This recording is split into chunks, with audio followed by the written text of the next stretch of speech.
Oh,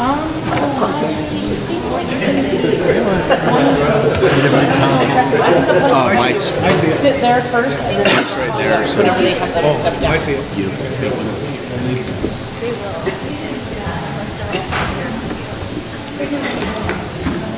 Yeah, it works. Oh my God.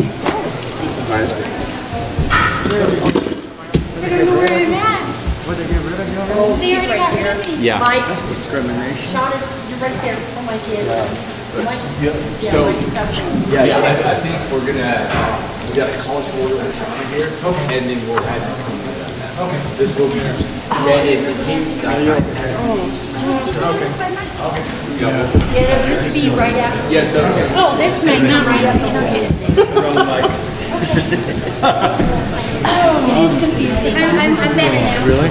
You're right here. Okay, so, I'm right there. Right where I'm facing. You know, I love that. It's a. I know. Oh, the Navajos. Okay. I thought it really. I'd like to call this evening's meeting to order. If you'd all please stand and join me in the Pledge of Allegiance. I pledge allegiance to the flag of the United States of America and to the republic which stands one nation under God, indivisible, with liberty and justice for all.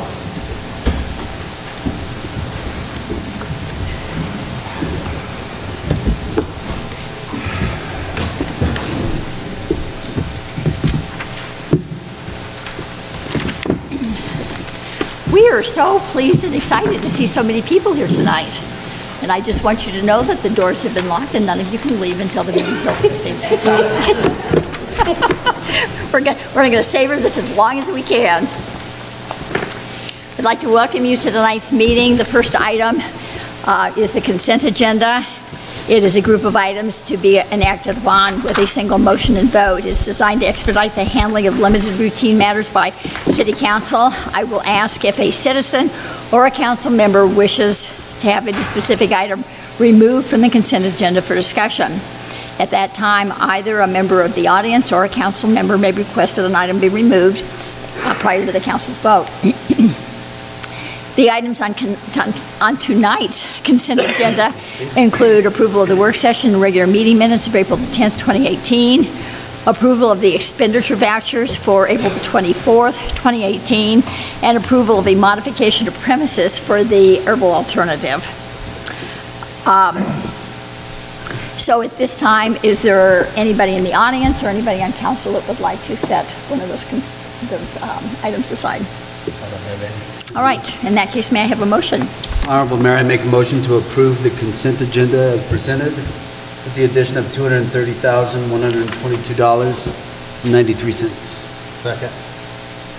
Keel, Aye. Archibald, Aye. Lucero, Aye. McLaughlin. Aye. Carlson. Aye. Chief. Aye. All right, we have a few council items to discuss, which is probably part of the reason why many of you are here this evening. First of all, I'd like to take an opportunity on behalf of all the council members and from city staff as well to thank our outgoing council members, Shauna McLaughlin and Bob Archibald. They are now going to have 2 Tuesdays a month that they can do something that they want to do other than come to a council meeting. So,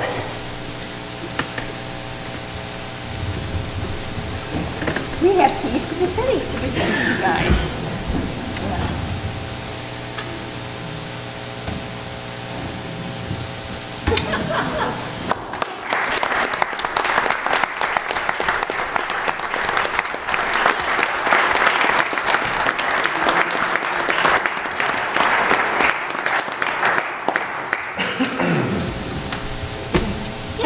Get in the center. Yeah. Okay, there we go.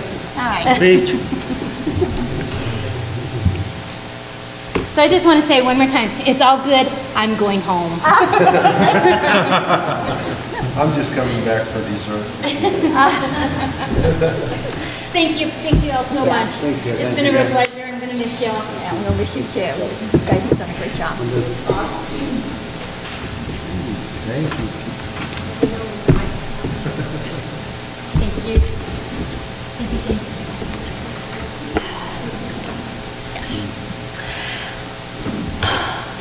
Now, I'm assuming you guys are going to stay for tonight's meeting one last time? Yeah. You can watch it on TV. Just Yeah, remember, right. you can watch it on TV. Put it on your TiVo. All right. At this time, we're going to be swearing in our newly elected council members, Sue Betts, Jill Carlson, Mike Levy, Orly Lucero, and Gary Noyes. So if you all would please come up. And bring your credit card.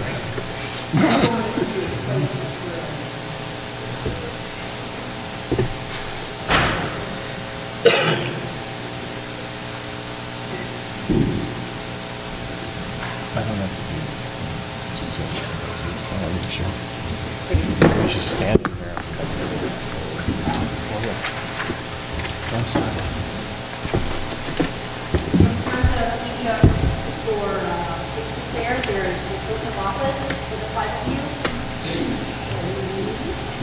So if you would all find those. And I'm going to have you all stand, if you don't mind.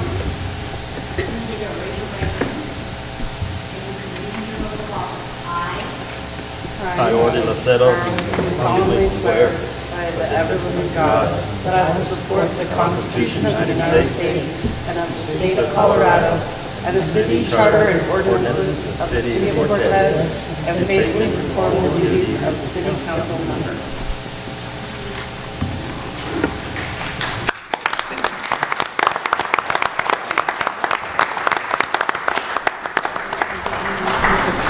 Well, I welcome back the returning members, and I'd like to extend a really warm welcome to our new council members, Gary and Mike, and so we're looking forward to working with you guys.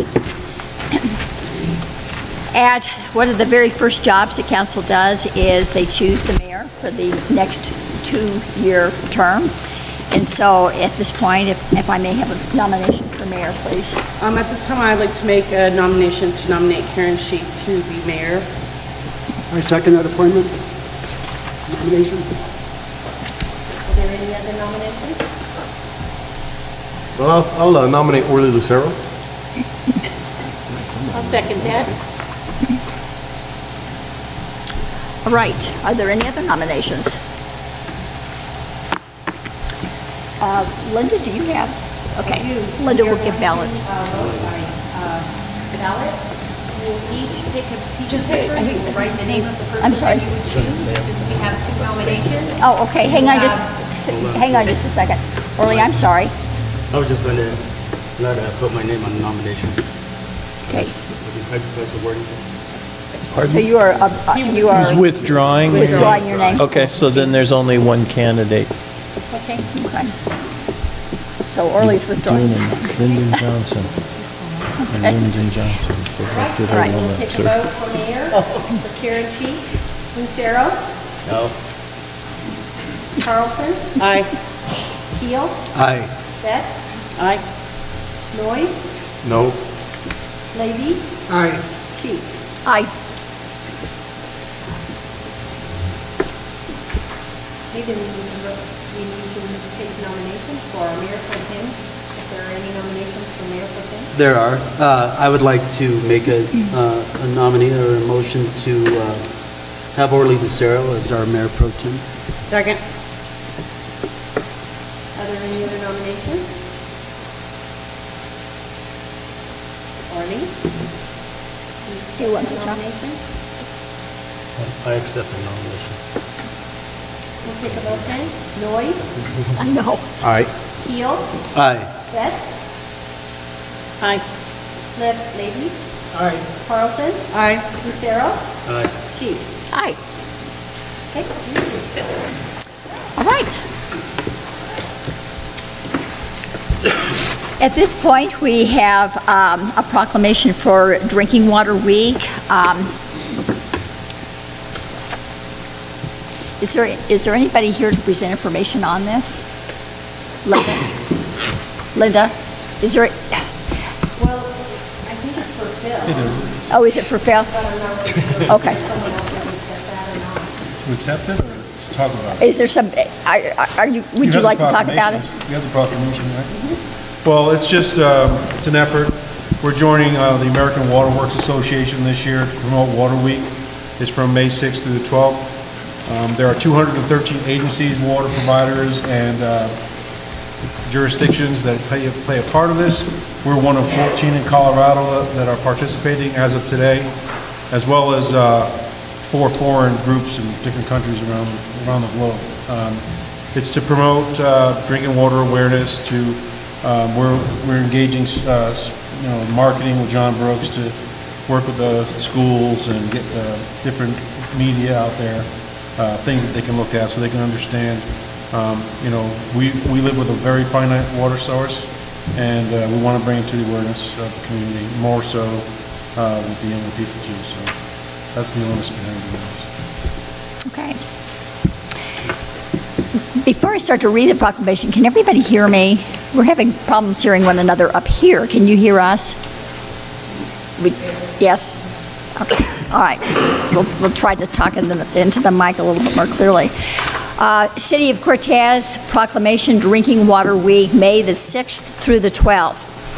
Whereas water is our most valuable natural resource, and whereas only tap water delivers public health protection, fire protection, support for our economy, and the quality of life we enjoy, and whereas any measure of a successful society, low mortality rates, economic growth and diversity, productivity, and public safety are in some way related to access to safe water. And whereas we are all stewards of the water infrastructure upon which future generations depend, and whereas each citizen of the City of Cortez is called upon to help protect our source waters from pollution, to practice water conservation, and to get involved in local water issues by getting to know their water, now therefore be it resolved that by virtue of the authority invested in me as mayor of the City of Cortez, and in such capacity, I, Karen W. Sheik, do hereby proclaim May the 6th through the 12th, 2018, as Drinking Water Week in the City of Cortez, and I encourage all citizens of this great community to learn how to protect and preserve our water source and to ensure that we have a sustainable water supply for the future. So hopefully each one of you will do your part to do that. I'm going to celebrate by drinking some water, and I'm not getting paid to do this, by the way. And I will see that you get this. I don't know, do you want to do a little write-up on that? All right. Citizen participation. We have 2 times during council meetings when citizens have the opportunity to be able to address council on matters that are not on the agenda. So if there is anybody that would like to address council at this time, if you would go to one of the podiums and state your name and your address, we would love to hear from you.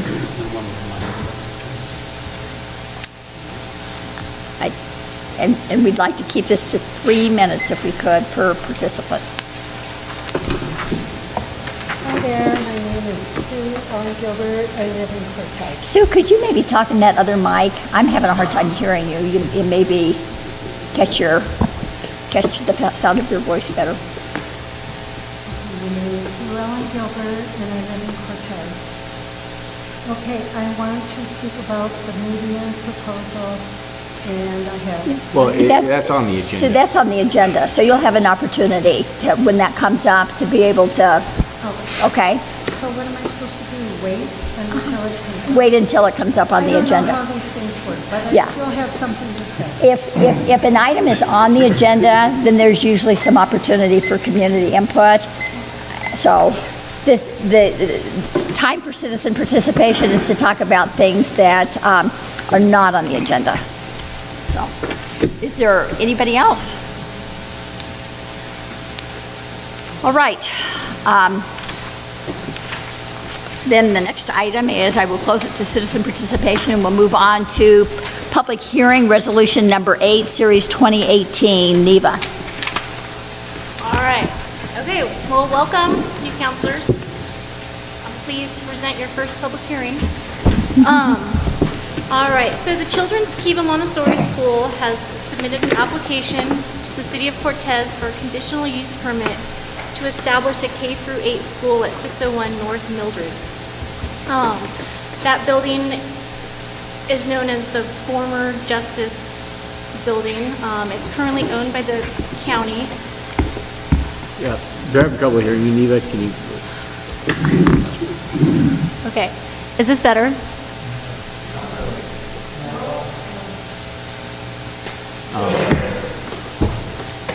Is this any better? Yeah. Okay.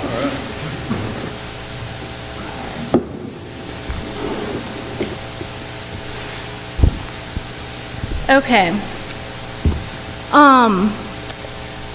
So currently the building itself is still owned by Montezuma County. There is a proposal for the Kiva Montessori School to buy the building along with 3 acres. You'll see an amended plat for this later in the meeting. The building is almost 24,000 square feet in the open zone. So the school will eventually accommodate 225 students. For the next school year, they anticipate about 108 students. Included in your packet is a circulation plan. The school proposes to come in to drop students off at off of Empire and to egress onto Mildred.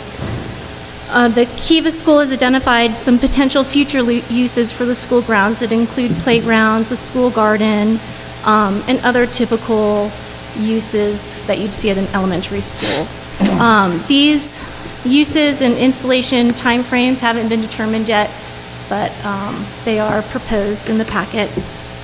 The Planning and Zoning Commission reviewed this project earlier in the month on April 3rd, and they did recommend approval with the addition of a condition for reviewing the school site for a school safety zone. And we did do that, and I'll talk about that in a little bit. So the school is classified, obviously, under educational uses in our zoning code. Parking for this, to meet the land use code, there's 23 spaces required for parking, and the site has at least 75 spaces on the school zone. So at this location, they would not be requesting a parking exception. To meet a conditional use approval, the applicants have to meet 7 criteria, and those are included in your packet. The first criteria for a conditional use is to show that the use is compatible with adjacent uses. The school does not propose to have any loud noises, loud noise, odor, lighting, or glare issues. There will be an increase of traffic at Mildred and Empire. We have had our civil engineer look at that and our public works, and at this time they don't propose any changes to the intersection of Empire and Mildred. That's always on the table to look at in the future if traffic impacts are heavy in that area.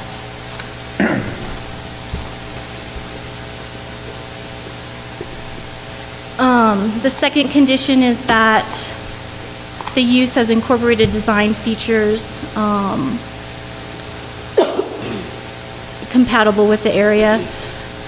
There is not going to be any exterior construction on the building. They are proposing to install the playground, and there will be fencing around the playground, and including the southern boundary, which is an access road for the police department. And the chief did request that fencing be installed before the school is in operation, and the Kiva has agreed to that condition. The third condition is that accessory uses must demonstrate they're necessary. At this time, there is not going to be any accessory structures placed on the site. A small portion of the building, including the former Sally Port and the fenced area on the west side, will be retained by the Sheriff's Department for 2 years, after which they'll convert the space into a classroom. The fourth condition is for adequate public services, and this is an existing building with proven sufficient public services. The applicant will be required to maintain the property, and they have just demonstrated adequate parking for the structure. The city does propose to retain the grassy median surrounding the facility, and that will keep the landscape in continuity with the parks that surround the area.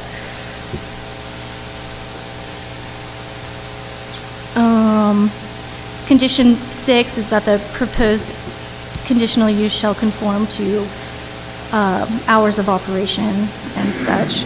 This is going to be run similar to every other school.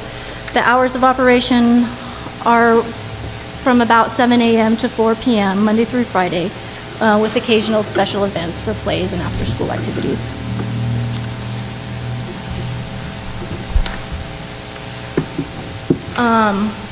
This was sent out for official comment from affected city departments and agencies. We did receive a request from the police department to install the fencing on the south side to protect the students from any cars that may be coming down that access road. The Kiva, or the Planning Zone Commission, had some worries about school safety and the students in the area.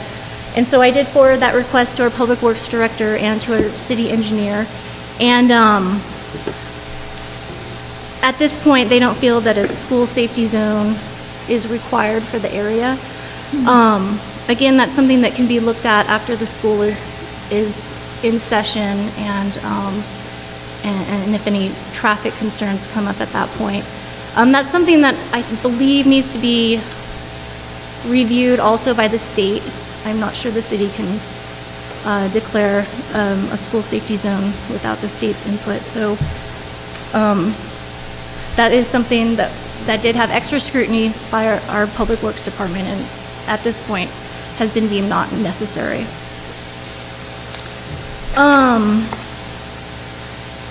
So other than that, the comments were, it was basically whether or not a school safety zone or additional crosswalks were required. And at this point, the city's determined that that is not necessary. The project was looked at for conformance with the comprehensive plan. There are several points in our comp plan that that would be met by approval of this application, including to promote community pride and the quality of life for Cortez residents, to continually improve public education facilities and services, to promote the importance of quality education, and to expand infill and rehab opportunities within the city limits.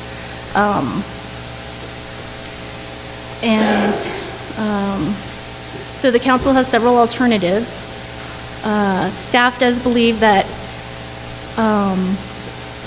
if council deems this appropriate, we have 8 conditions attached to this, and we do believe that the 8 conditions would be necessary for this project. Most of them are standard conditions that we attach to every project. We do have the fencing condition in here. We do have that the Kiva School would follow their proposed circulation plan. We do have the amended plat that you'll see in a few minutes would need to be approved before the school occupies the site. And the city engineer and Public Works has reviewed the project for school crossing zone and safety issues. So that criteria has been met at this point. Council, do you have any questions, or? I suspect that a lot of our audience members tonight are from Kiva. Is there something that you would like to say at this time to address council?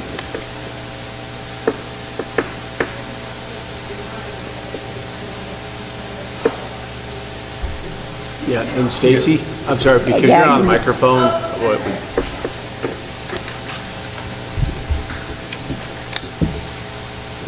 Stacy Wyan, resident 21730 Cortez, with the Children's Kiva Montessori Board of Directors. And we would just like to thank all of you for the time and energy you've put into this. We've been in front of you quite a few times now trying to find the perfect location. And we think that once we've gotten through the construction of this building, we can make it a great location for our school and really revive an old building that is currently pretty dead in the water. But your current location, what's going to happen to that building, or is that something you know?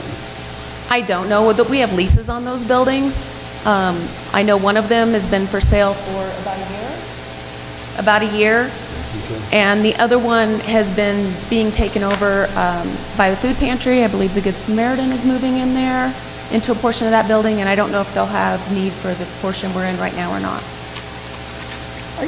Are you planning on seeing if you can retain that lease, just on the outside chance this building won't be ready by the fall, or are you pretty much sure you'll be? Yeah, we definitely want to keep a Plan B in place, and we'll know a lot better after tonight and the completion of our appraisal that is in process right now. If this does pass, I guess one question that, the city at large would like to know about is what will happen to the emergency shelter? And I know they're about to close now, but what we're looking at from a time frame wise is that the new shelter won't be ready in time for them to actually utilize it next year. And just out of curiosity, you guys plan on being in as early as August, is that right? And so I guess what I'm getting at is the opportunities for anything to be worked out with the bridge community is pretty much non-existent at this point. Yeah, the problem with that on our side is I can't speak for the county and their situation with the bridge right now, but the issue on our side is that the first thing we have to do is asbestos abatement, and no one can be inside that building unless you're suited up for asbestos. Now, your asbestos abatement, is it anything like what the old high school's having to go through? No. It's non-friable? It's very limited places that we have to touch. Okay. And so we do not have the type of issue that they will, because there's only a few spots that we have to actually touch that, and it will be an exposure. But it could, because of the way the ducting is in the HVAC system, it's all intertwined, so we can't cut off the bridge portion and still have anybody in there. It's not a safe condition for anybody. Is there a lot of retrofitting that'll have to go on for fire and safety with that building, as far as school code standards? We are still balancing between two different options. We can put in fire corridors, which will require some construction retrofitting and some fire doors, or we can put in a sprinkler system. As of right now, the retrofitting with the fire corridors appears to be the most economical choice. And we've already run all of that through Colorado Code Consultants and received back a thorough explanation of what we need to do, and taken all of that through Sam Crawford. Thank you. I have no further questions. I just want to say, in working with you guys, when when you were petitioning to move into the Beach Street property, when there were issues, you were quick to address them and make sure that you were good neighbors, and oh, I'm sorry. I was just going to say that I know that when we were working with them, when they moved into the Beach Street property, there were some concerns at that time, and Kiva was very responsive and quick to address issues that were raised as far as traffic flow and those kinds of things. So just based on past experience, I'm sure that the same will be true when you move into as you move forward to move into your new location. So. Thank you. Are there any other questions? What was the statement from the police about the emergency vehicles? Do you have any sort of safety plans in place for the school is that going to be an off-limits area, or how is that going to work? There's always been a plan to fence off that road. Okay. Anything else? My question was the asbestos. I asked that. Okay. All right. Thank you. Thank you. All right. If there are no other questions or concerns, may I have a motion? Oh, I'm sorry. At this time, I am opening this to a public hearing. If there is anybody in the audience that would like to speak for or against this action, would you please state your name and address, please? Greetings. My name is Lindrith Wall. I'm a road tribal member from Toyac, and I have a 10-year-old that's currently going to school there. And at times I do pick her up and also drop her off, and the duties there are very stringent. The reason why I say that, it's limited parking, and also what's really scary about it, visibility, safety for the children as they cross the road from one end to the other. Are you talking about the present location or the new one? Okay. Yes, I am. I'm sorry, ma'am. Okay, that's okay. But it is a really big safety issue for parents like myself, and I speak for parents here as well.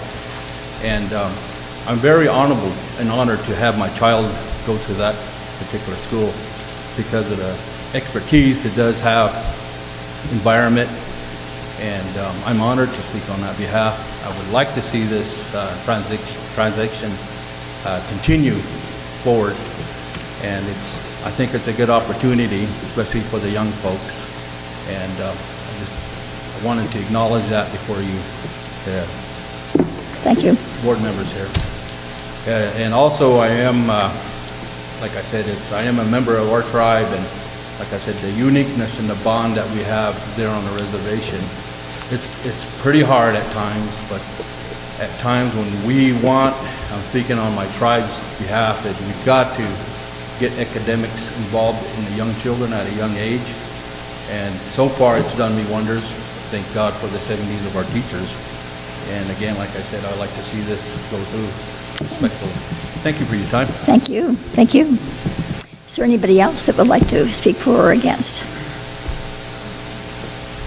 Yes.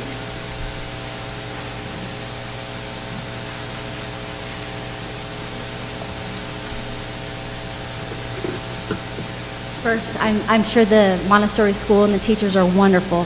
You need to share your name and your address, please. Oh, my name is Pepper Noyes, 602 East 2nd Street. I do live in the city of Cortez. I'm sure the Montessori teachers and the school is wonderful. I admire all teachers. To compare and contrast asbestos abatement in the Justice Department or Justice building in the old high school, if it's maybe we need to get a work group together again and have an opinion about whether or not asbestos is a problem. It was a problem in the old high school, so it needs to be torn down. Maybe the Justice building needs to be torn down. Secondly, if you're driving north on Mildred and Empire, you know that intersection is a disaster. So to say that the streets don't need work there, I think is a farce. That probably needs to be addressed. That road is a mess. But other than that, that's all I have. The streets and the asbestos is probably a problem. So maybe we need to have a discussion about abatement and tearing down that building like we did the old high school. Thank you. Anyone else? Yes.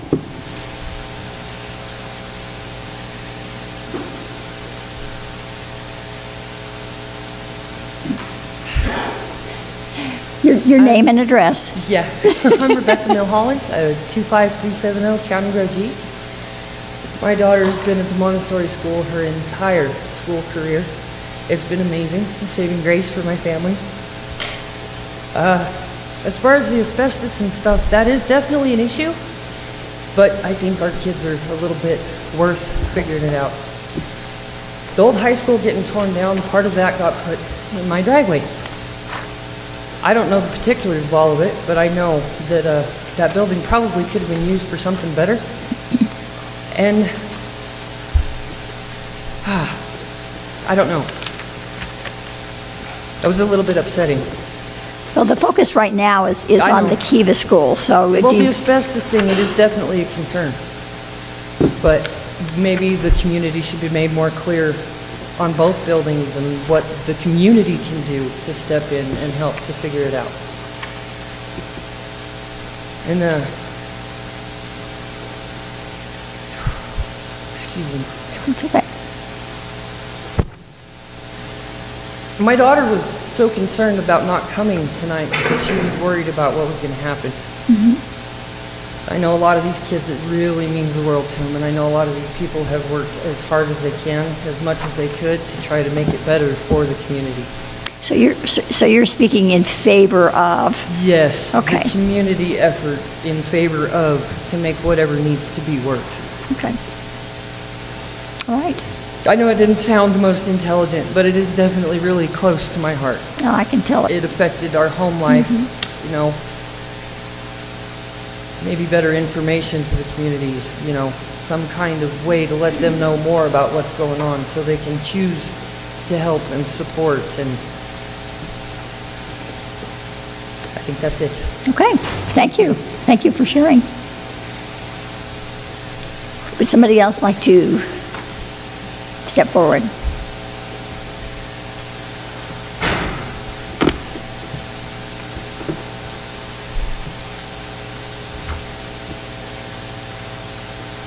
Good evening. My name is Wendy Wygant. I live at 15660 Highway 491. I joined Kiva School in January, and it has been amazing. There's been a long process of, looking at the building. Our board has done a wonderful job, and they've worked very diligently. Because of the process that we've gone through, it's been hard to fundraise and hard to know what's going to happen, and we look forward to your answer tonight. But I want you to know that just under wraps, we haven't really advertised and we really haven't pushed, and we've already raised $112,000 to meet the 10% in order to get the loan. And I think, in this community, when you look at the poverty, you look at how many people are on, Social Security, and to have that response, to have, people say, we want to see you grow, we want to see you work, I think it's just a testament of what the staff is accomplishing, and it's a beautiful process, and I encourage you all, even to come visit the school to see how the teachers encourage empathy and social responsibility along with the academics. And if it's okay, if I could approach the stand and just pass out a card, and I want to thank you all for your piece, because we're coming down the home stretch. We hope to, we really hope to make this our dream come true. And it's been an exciting process, and I have my fingers crossed that the dream is going to happen very soon.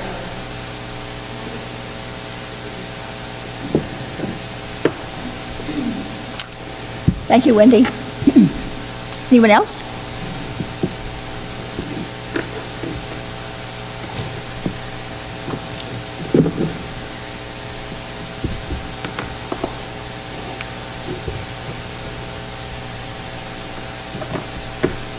Kennedy, 620 East Empire. I heard positive for and against for the Kiva. I guess my question is this: what would it take for the EPA to do an air quality test to make sure asbestos doesn't get released when it's doing abatement? Thank you. Thank you.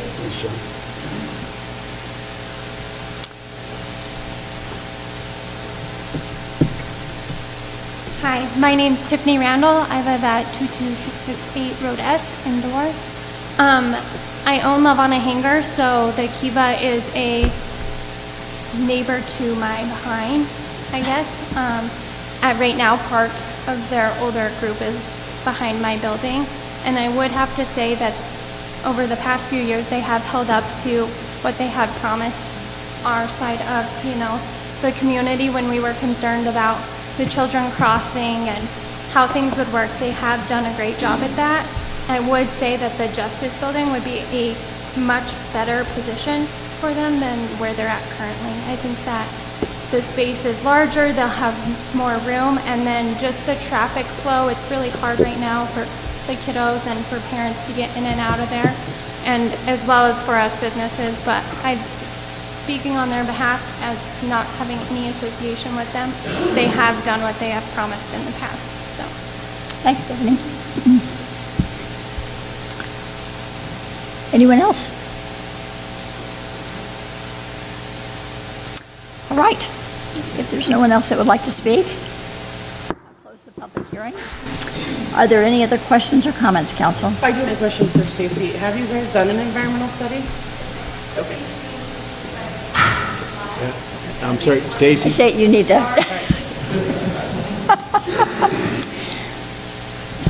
Phase 1, or Phase 2 was already completed in July, and that is absolutely complete. Kyle Sanders at the state of Colorado is completing Phase 1 as we speak, and the last of his paperwork we're hoping to have by the end of the week. Yeah, I believe that the county did a targeted brownfields assessment. It's the same program we've used in the past, so. Both phases? Well, yeah, so basically if you're a local government and redeveloping a property, the CDPHE will do Phase 1 and Phase 2 at no cost, which is great because those can run tens of thousands of dollars.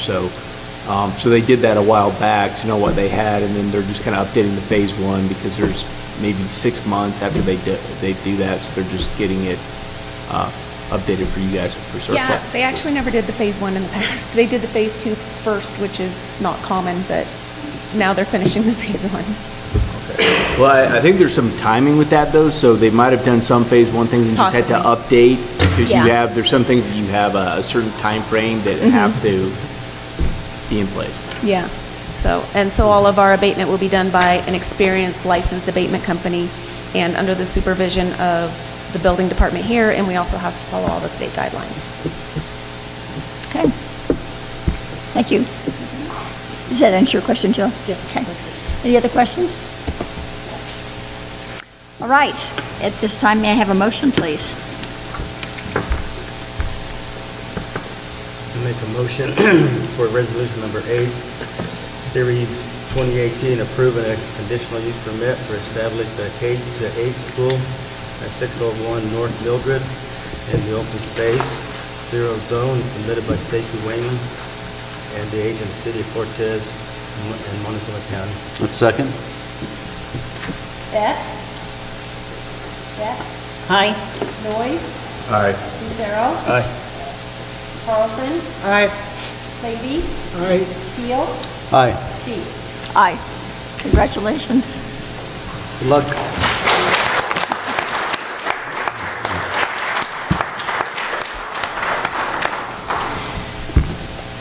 We'll be really anxious to see your progress on this.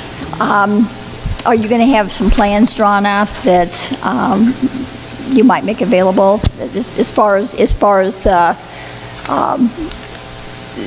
any architectural changes to the building to make it more usable for your programs? You should already have our conceptual plans in your packet. Okay. Some of those are so small it's hard to see. Yeah, they are very hard to see. Okay. The only change will be is if we do fire corridors, there will be a 1 hallway change. Okay. All right.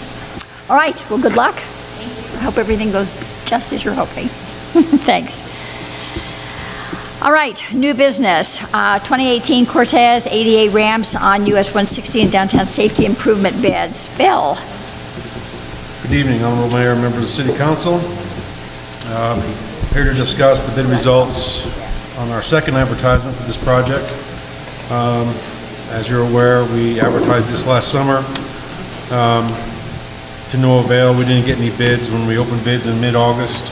We think it was due to the lateness of the season and the oncoming winter. We had this project completely packaged and designed at that time. We had received a DOLA grant, the Department of Local Affairs grant, in the amount of $200,000 to offset that project, and we tabled it until this winter. In between advertising times, CDOT had come up with ADA curb ramp funds to help us replace 30-ish ADA ramps in our 40 ramp project replacement. So they're providing $294,000 to help offset the cost of this overall project. So as a part of that, we had to participate with CDOT to have them review our project. We had to meet their specifications and design requirements, as well as other documentation. We entered into an IGA with them on February 7th to move this forward. We advertised this for March 13th through April 3rd and had a pre-bid walkthrough, a mandatory pre-bid walkthrough on April 4th, where we had 5 prime contractors show up for the bid. We received 2 bids of those 5 attendees. First one of the bids was Dave and Lana Waters Incorporated from Cortez in the amount of $1,395,297. Another bid that we received was from Western Gravel Constructors, LLC from Montrose in the amount of $1,068,857. And engineer's estimate came in at $1,352,540. Since CDOT funds were being used in this project, only contractors pre-qualified by CDOT were allowed to bid. Western Gravel Constructors, LLC was pre-qualified up to $1 million. However, based on the showing of reasonable cause, as stated in the contract documents, the city has received written confirmation from CDOT that Western Gravel Constructors, LLC meets the requirements to be pre-qualified on this project. So the fiscal impacts, we had budgeted last year and again this year, $975,000 for our street improvement fund to fund this entirely. As a result of the DOLA grant and the CDOT commitment of funds, we're receiving $494,000, excuse me, and we are getting, our street improvement fund will be hit for just under $475,000 to construct the 4 medians downtown, do 8 alleyway improvements on the north and south sides of those blocks, as well as build the pedestrian refuge, the rectangular flashing beacon over by McDonald's to help get that crossing across the highway safer. Alternatives on this bid, the council can approve the bid from Western Gravel Contractors in the amount of $1.068 million. You can approve the bid with any changes that you feel are needed. You can vote not to approve the bid and state your reasons, or council can table this business item if they deem that further review is necessary. Public Works recommends the 2018 Cortez ADA ramps and US 160 and downtown safety improvements projects be awarded to Western Gravel Constructors, LLC. Are there any questions? Phil, I have one question. Will the construction be such that that pedestrian refuge will be done in time for the beginning of the school year this fall? Yes. Okay. Okay. All right. Okay. Yeah, also on the construction during the summer, anything about the tourism going through? Is there some rerouting or? Oh, we don't plan on doing any traffic rerouting at all. We're going to have 1 lane of travel open in both directions. Even during the entire working day, the job will be shut down. I believe we have a window up to 5:30 p.m. and then construction will stop. But there will be 1 lane of travel in both directions. We can only work on 1 block at a time downtown. So that's where we will be pinched down to 1 lane, but we won't have alternating traffic or any rerouting. Thank you. Anyone else on council? I do not. Is there anybody in the audience that would like to? Now's your chance.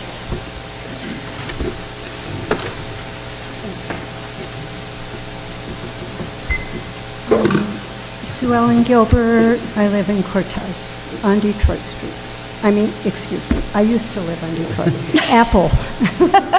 Anyway, okay, I'm going to use I when I present this, but I represent a lot of people in this community. So it's not just me speaking, believe me. I would like to agree, I do not agree with the median proposal on 3 points. 1, no community involvement or discussion about the decision.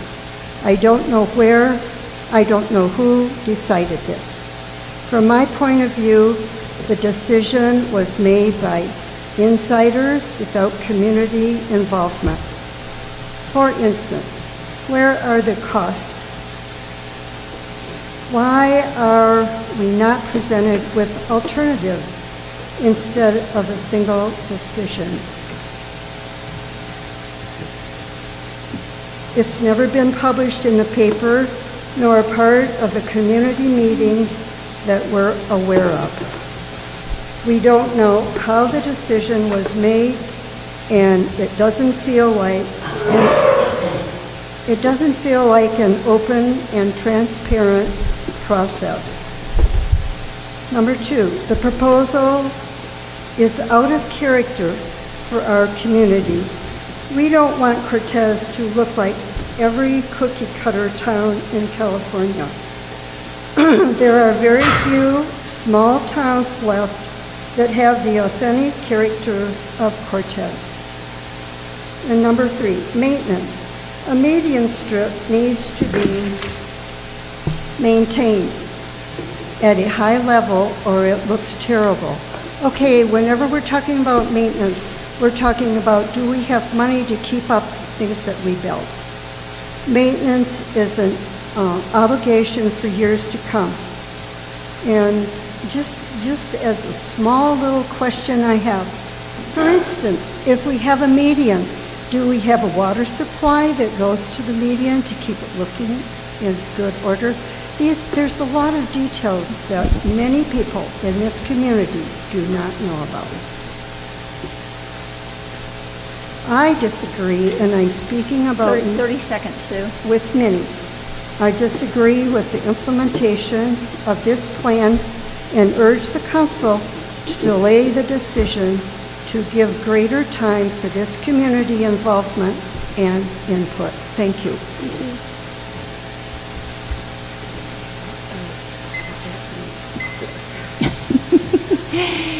Is there anyone else?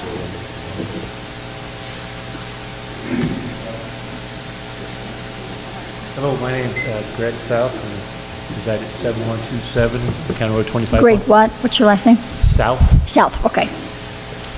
And I reside at 7127 25.4. Before I start, I had heard rumor that if these meetings go in the future with CDOT after they redo the road, are they planning on putting bike lanes in there?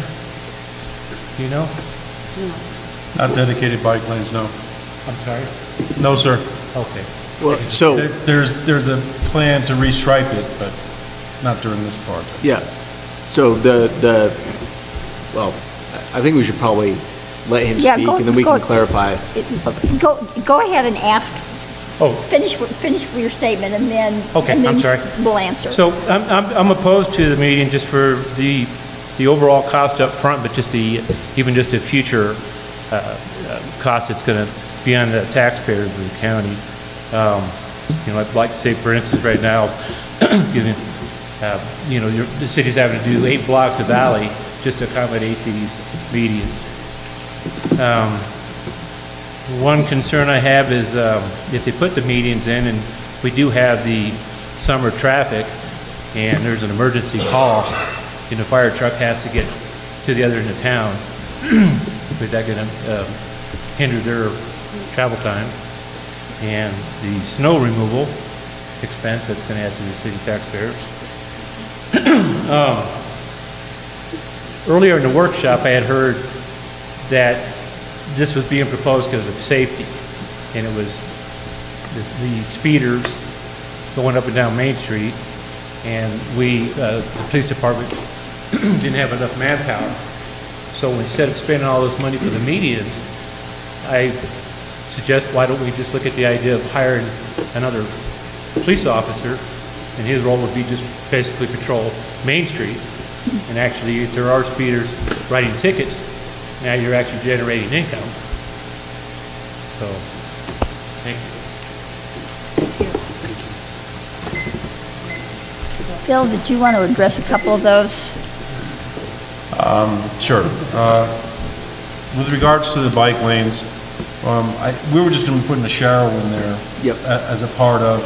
A Sharrow is basically we're just going to be putting down a marker that says, it's a mark on the pavement that says, bikers can be present. It's not a dedicated striped bike lane.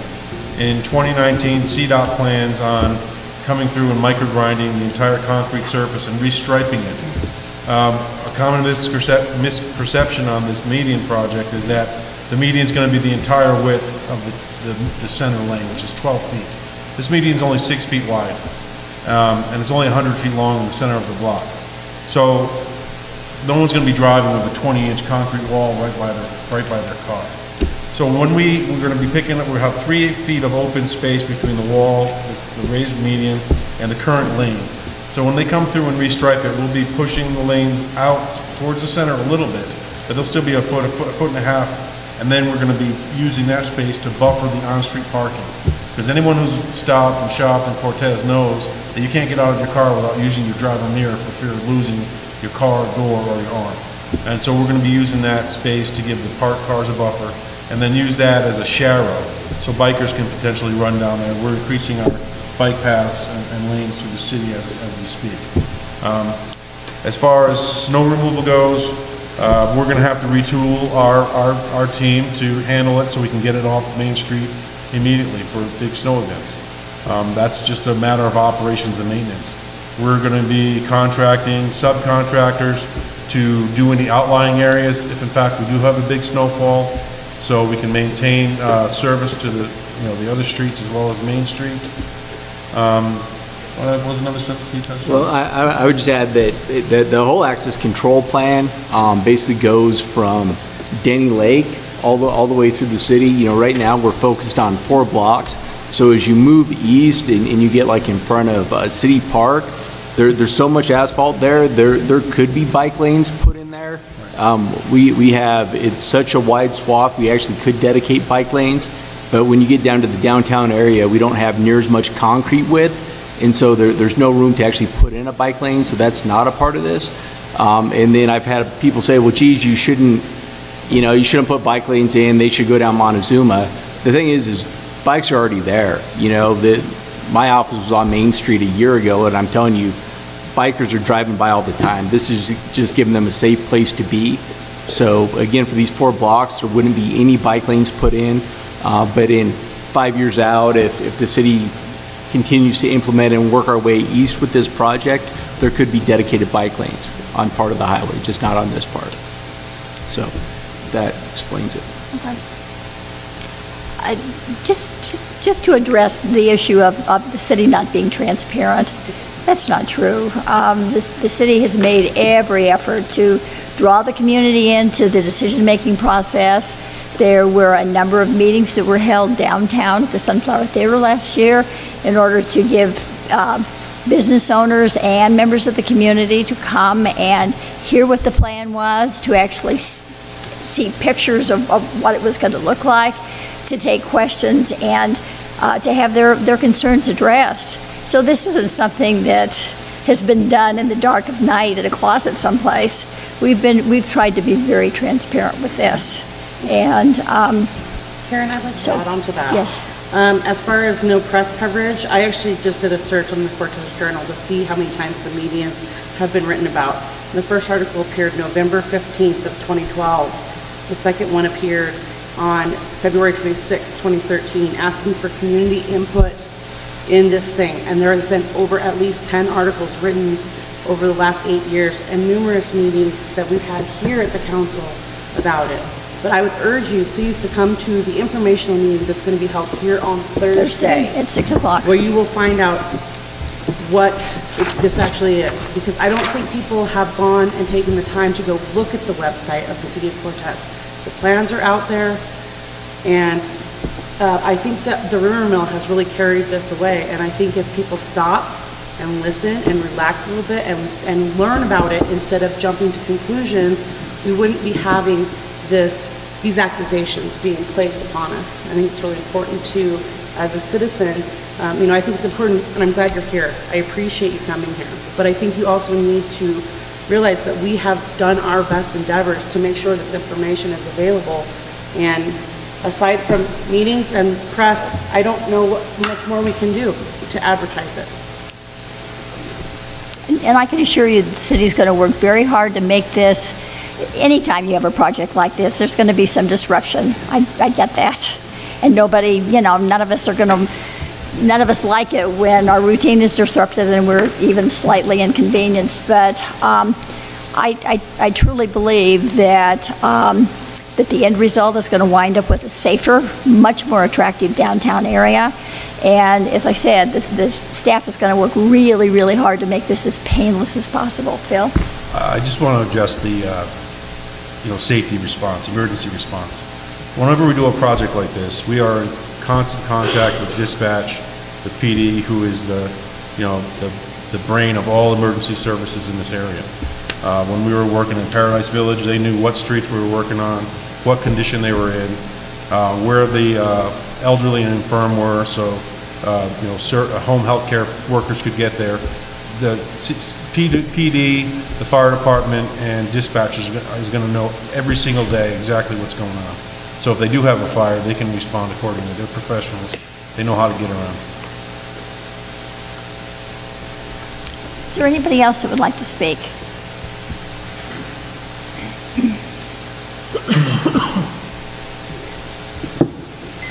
So I understand that your efforts have been strong to supposedly get this out in the community, but there are many, many people that still do not even know it's going to happen. I know that's true. So I was going to say, has there ever been like a survey across the community to see how people feel about it? Well, the community has had ample opportunity to come and state their concerns and provide their input.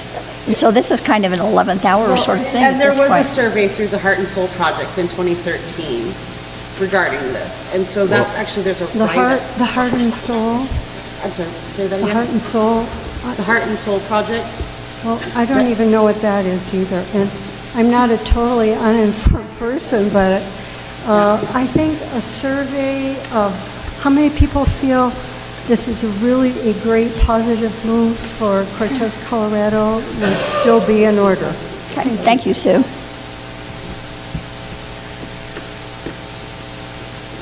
John Kennedy, 620 East Empire. Basically, I'm going to limit my comment to 1 minute or less. Anyone that from council has been down to Farmington has a median down from the turnoff to Bloomfield east to Aztec. The downtown Farmington area has a median. That's all I want to say. Thank you.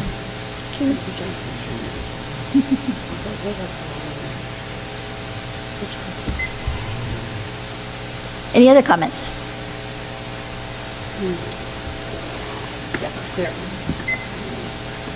Twyla Kreitz, 13 East Andrew Lane, Cortez. I am not in favor of the medians, but my question right now concerns who was awarded the bid, and I understand that there was only 2 contractors that submitted a bid, and I'd like to go back a few years to the infamous Paradise Village project and outside bidders, and we have local companies that have never been paid, and that was an insured, bonded company, and local contractors are struggling, several of them that have never received money for that. And so my point would be that I would be very much in favor of awarding a contract like this to a local company who's tried and true and who does pay their bills. Thank you. Thank you. Pepper Noise, 602 East 2nd Street. Point blank, how do the medians make it safer downtown?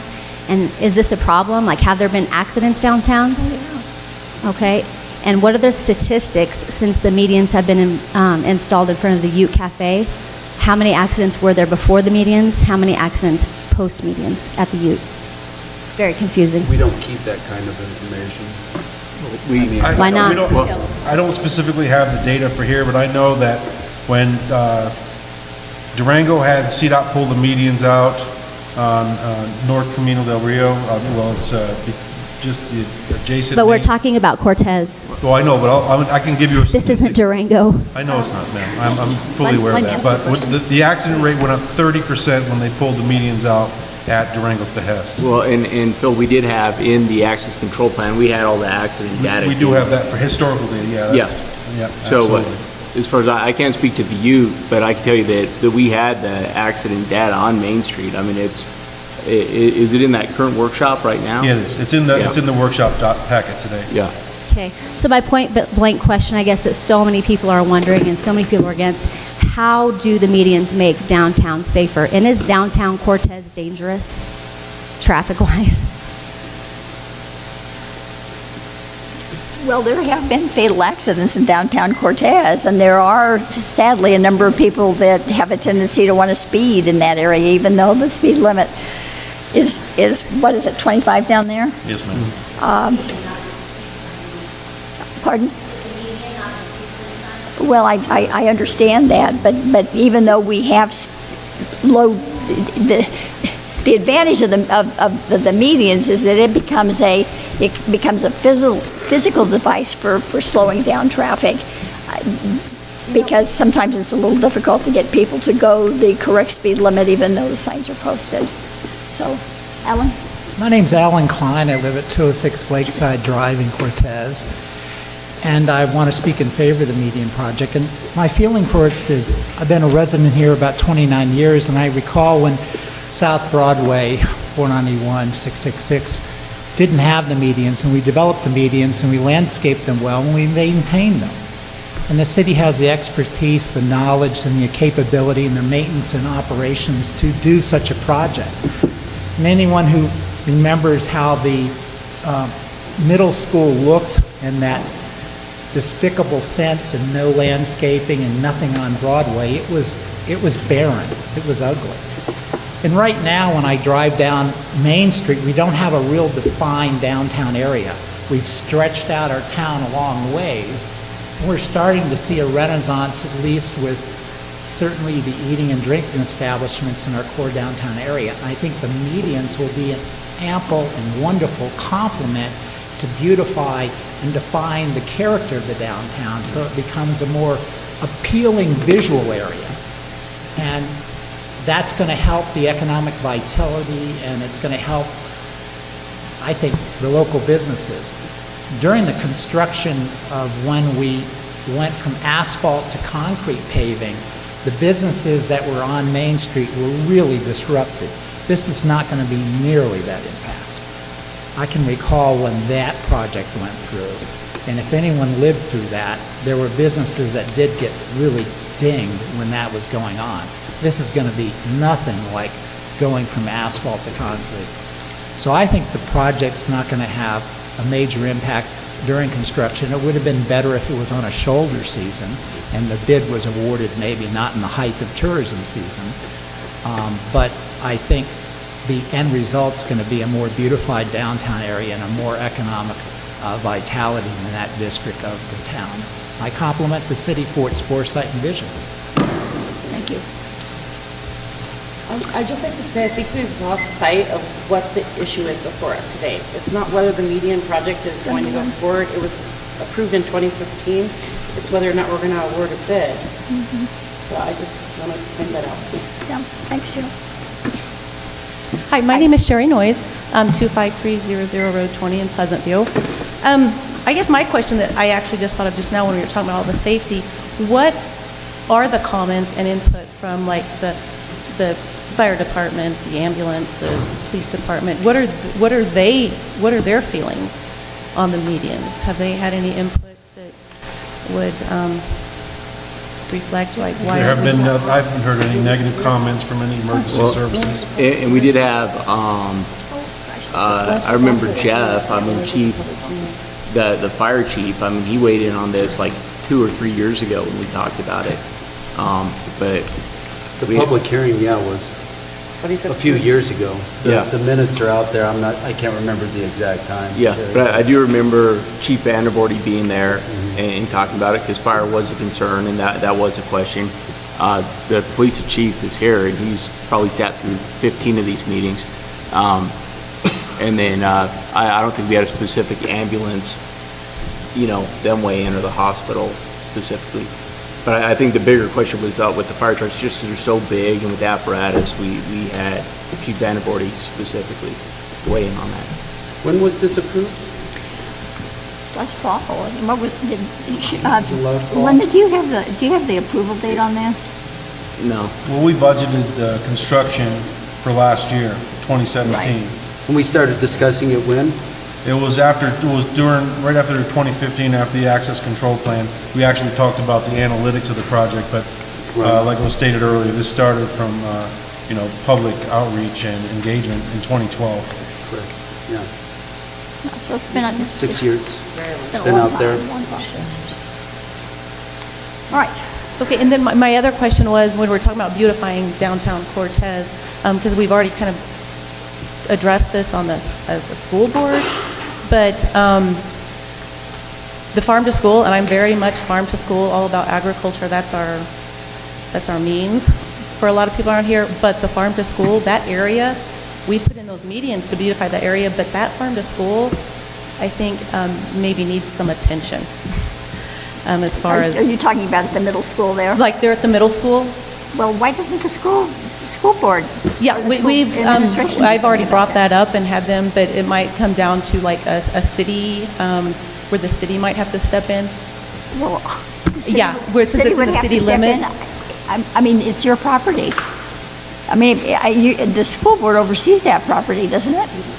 Yeah, we own that property. Right, yeah, so I mean... But now I own my property on Linden Street, but you guys also tell me... No, but what I'm saying is if it's your property and you have concerns with it, why doesn't the school board say that it needs to be cleaned up? Well, and I did. I brought that up and said, we need to address this. I've had citizens tell me, and then actually when I do drive by, I see what they're seeing, and it's not just the season, it's not just what's going on, but there's...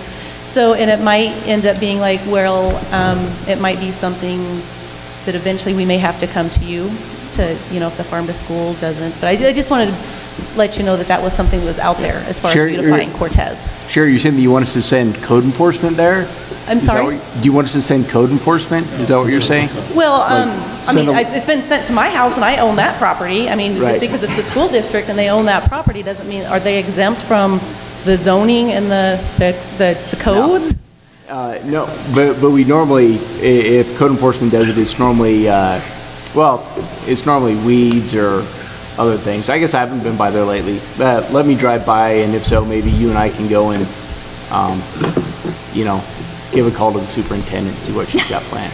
Okay, because apparently it's like rubbish and things that look unappealing. Yeah, it can be. So, okay. I'll commit to drive by tomorrow and take a look. Okay. So, perfect. Thank you. Yep. We'll make a note. Thanks, Sherry. Any other comments?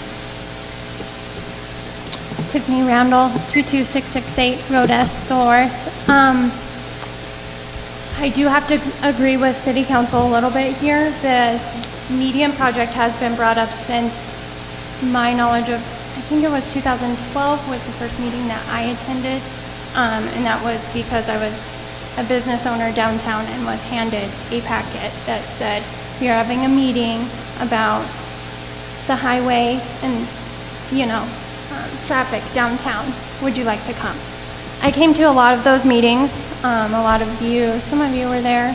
A lot of those meetings were sparsely attended, and at one of those meetings, I was the only citizen in the room.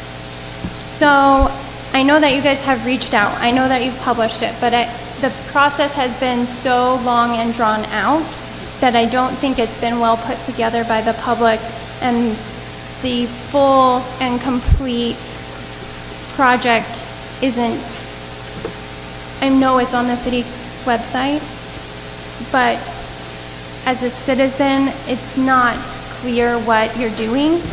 And I know you're having a meeting on Thursday, so I might suggest that you just table this until the next meeting so that you could get all of your citizens on board with your idea before you pass it, instead of pass it and then tell them to get on board. It seems a little backwards, but that's my opinion. I think it's already been passed. All that's on the table tonight I know it has been passed, but if you're trying to be an elected official and ease those constituents that you do have, it would be best if you could at least explain to them what's going on and then pass it, instead of ask them to come after you pass everything. And as a downtown business owner, it does concern me that I will not only have construction in front of my business, I'll have construction in the back of my business, and on the sides of my block, it will be a mess. Construction, I know it's been said that construction, there's never a good time for it. But I think a lot of your downtown businesses will see an impact, even though some people say it won't impact us, it will. It will definitely impact those restaurants and everybody downtown tourist season. We were promised this wouldn't happen in the heightened season, and here we are. It's happening. So I would also encourage you to vet the person that you would award the bid to. From what was said in the workshop, that this business has only been in business for a year. So that's concerning as well. Thank you. Anyone else? All right, are there any other?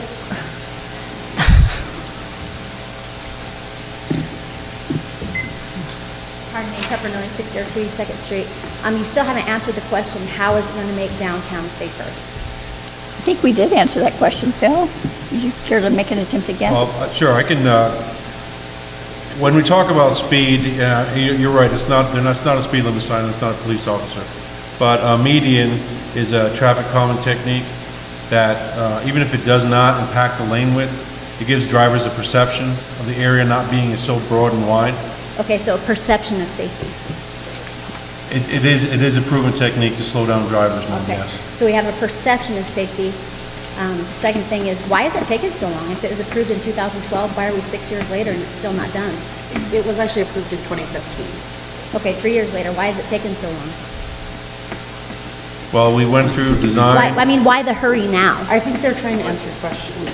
Well, it's not any hurry, ma'am. It's just we budgeted, we designed the project, which takes time, and we advertised it last year in 2017. We did not get any bidders, and so we re-advertised it as soon as possible in 2018, and we lost 8 to 10 weeks of advertising time due to our cooperation and working in partnership with CDOT due to the funding. So I don't think we're in any hurry. I was in a hurry because I really wanted to get this on the ground in January and advertise and then get them starting in the shoulder season. But because of constraints with CDOT, that wasn't possible. So it really wasn't, it wasn't approved in 2015. We finished the access control plan in 2015, which is part of the workshop, that synopsis. And then we approved it in 2016, budgeted and designed in 2017.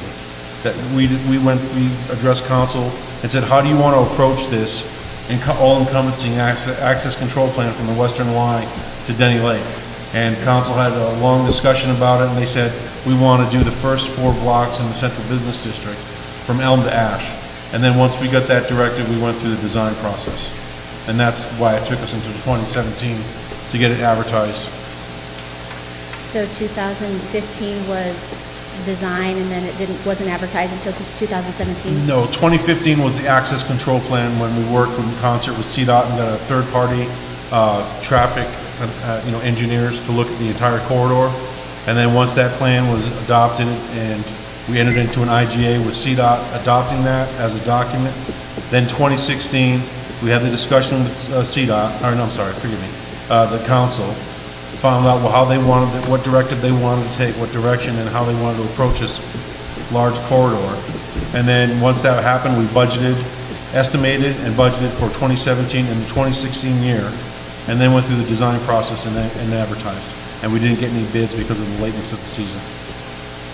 And lastly, what were the numbers as far as yay and nay in the survey that was handed out for this? I'm sorry? Say that again. What were the positives versus negative responses to the survey that you sent out? No, it was, we had the heart and soul process where we engaged 1,300 individuals in the community, weighed in on things that were important to them, things that they liked, things they didn't like, things they wanted to change. And beautification and working on the downtown was a big theme that came out of that. So we never sent out a survey that said, do you want a median downtown? How were these 1,300 people selected? That they showed up to meetings and they talked. They came. So they weren't selected, they just came out. We don't have the numbers for the community as a whole as far as whether they approved or disapproved? They solicited people to come through the paper and through press, and when people showed up, they were allowed to participate. And if people didn't show up, they didn't participate. But we opened it to the entire community. That was done in 2012. Thank you. John Kennedy, 620 East Empire. Being a former resident of Durango, I've attended a couple of city council meetings. The process for public works is I think, bidding not bidding, but design, then bidding, and then getting the contract funds approved, and then the final first and second reading for council, and then construction. So, thank you.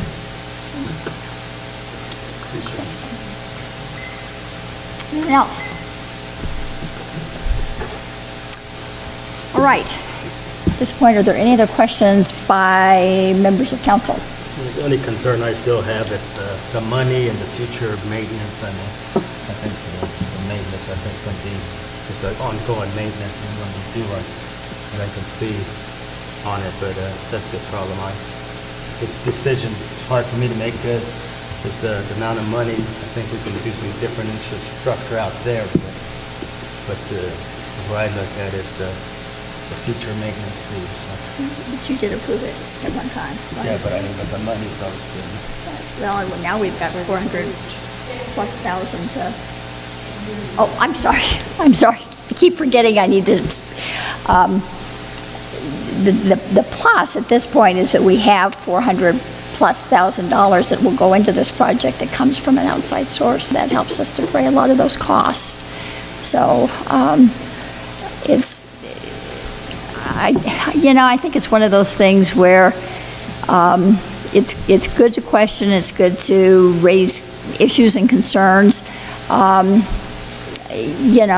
Seeing Public Works in action and how the city works, I really do think that they've done their due diligence to come up with a plan that's going to make the downtown area safer, is also going to make the downtown area look a lot more attractive. I think that's something that that we've needed for a long time.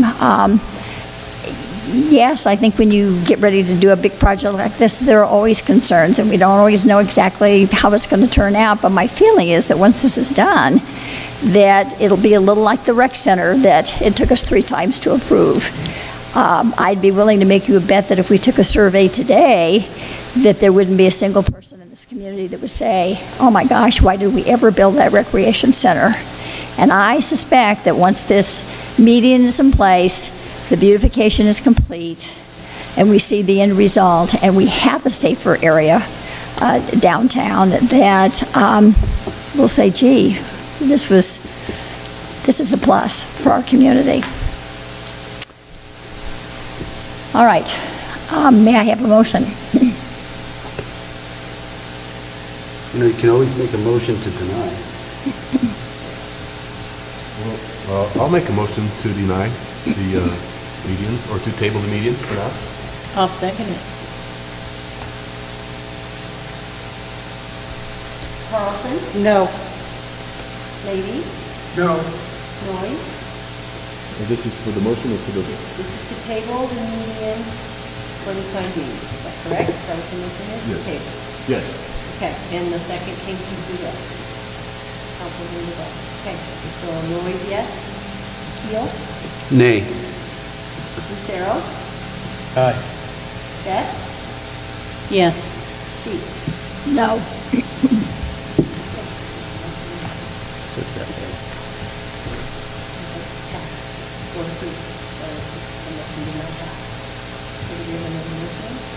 I'd make a motion to award the 2018 Cortez ADA ramps on US 160 and the Downtown Safety Improvements Project to Western Gravel Constructors LLC at the bid price of $1,068,857.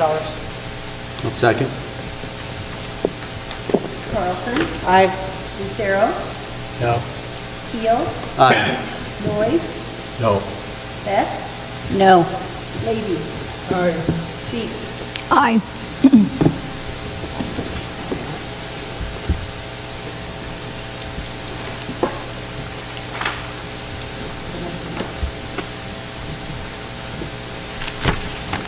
Okay.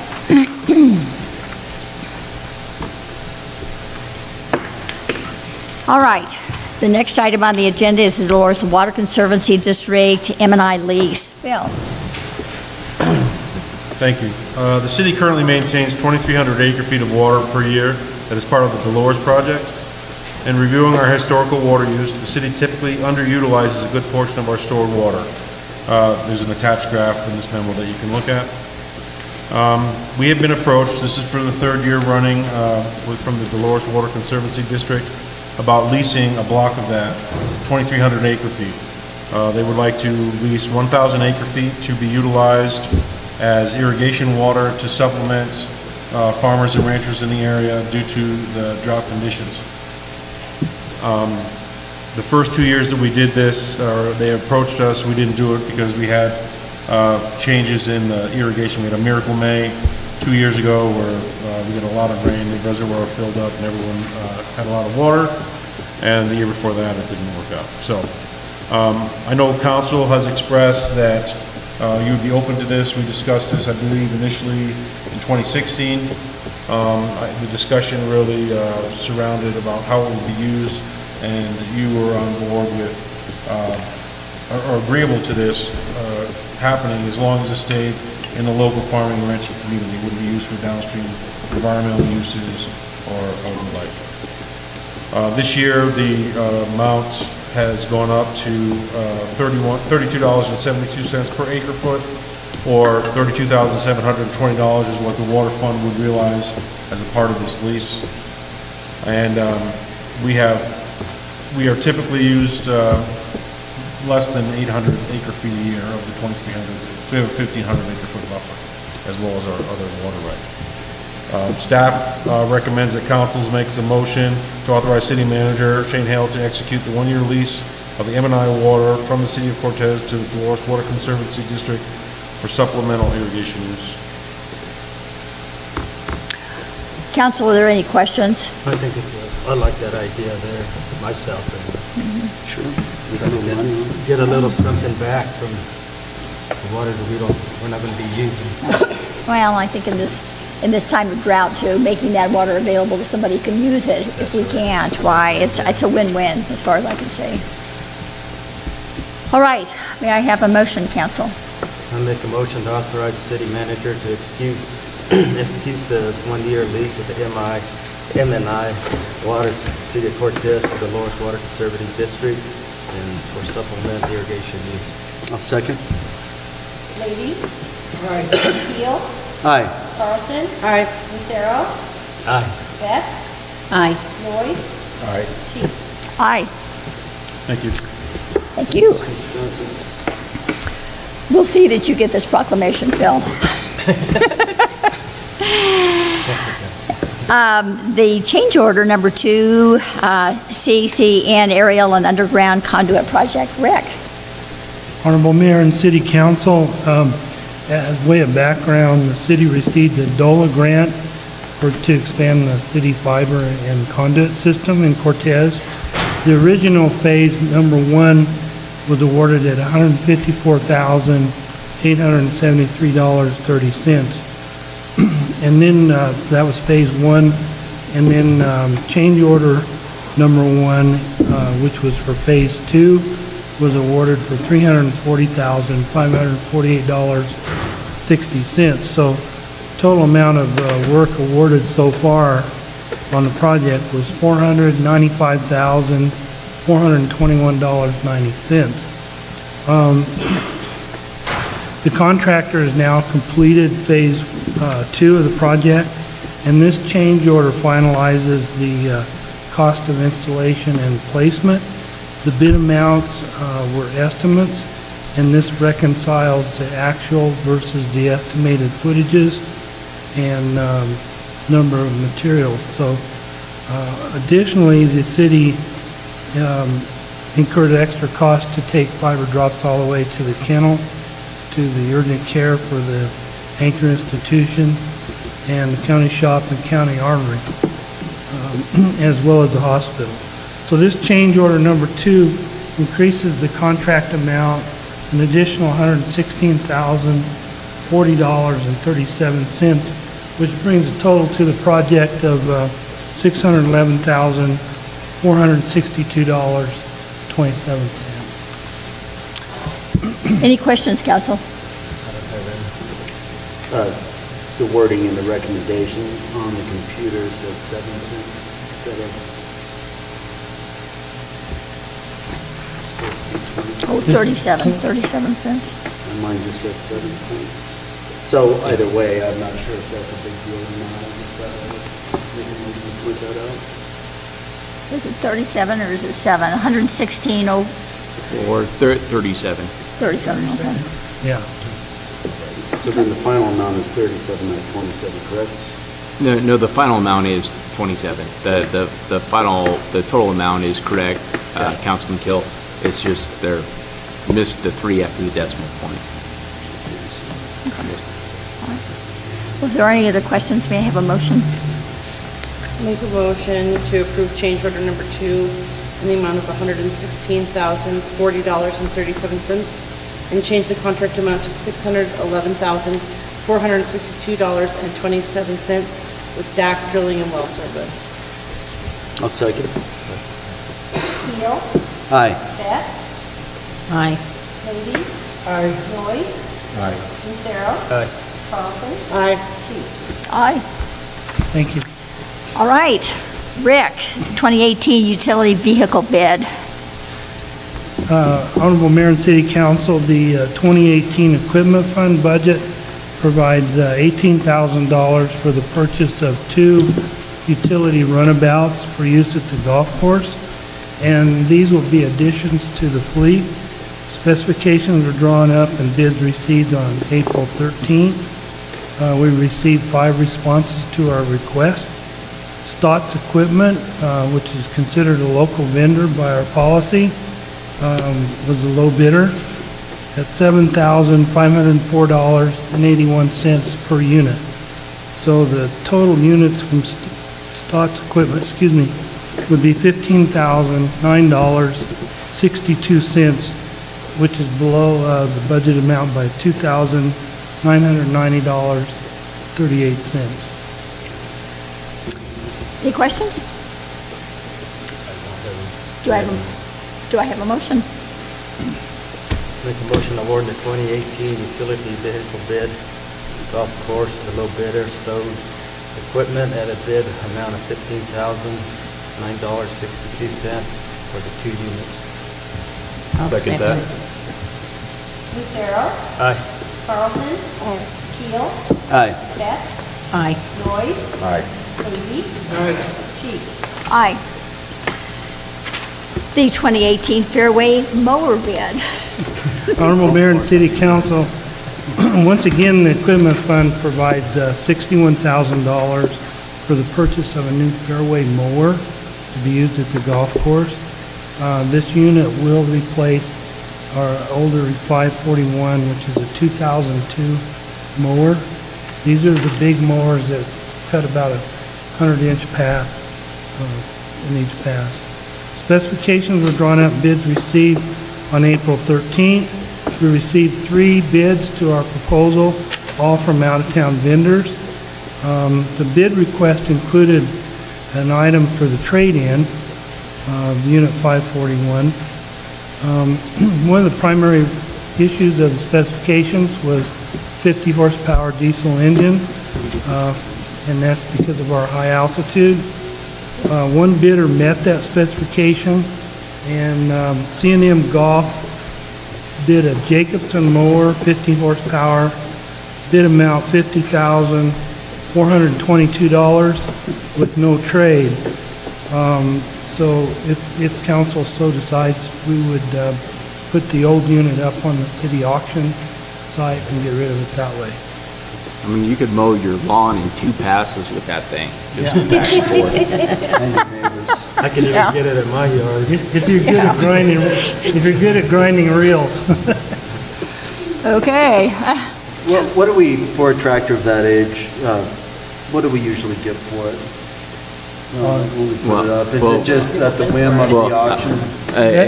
Councilman, I'd just say that the Pedescio Brothers offered us a trade-in of $1,600, and Simpson Norton offered us $2,500. So, gotcha. I would think a couple $1,000.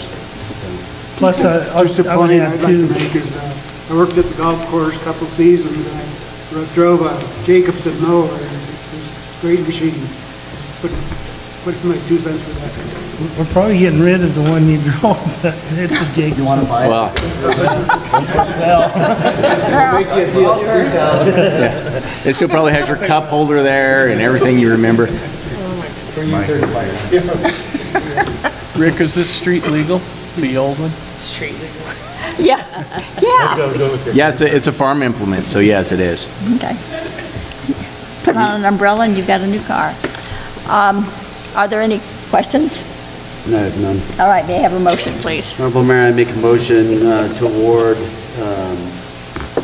sorry, I lost my place. Make a motion to award the 2018 Fairway Moore bid for the golf course and CMM Golf at the bid amount of $50,422. Second. Second. Noyes? Aye. Keel? Aye. Betts? Aye. Carlson? Aye. Levy? Aye. Lucero? Aye. Cheek? Aye. All right, the 2018 Vehicle Bid Award. Man, you're spending the money, Rick. Honorable Mayor and City Council, this is basically a bid revision. The last council meeting, the council awarded bid item 3 to the Colorado State bid.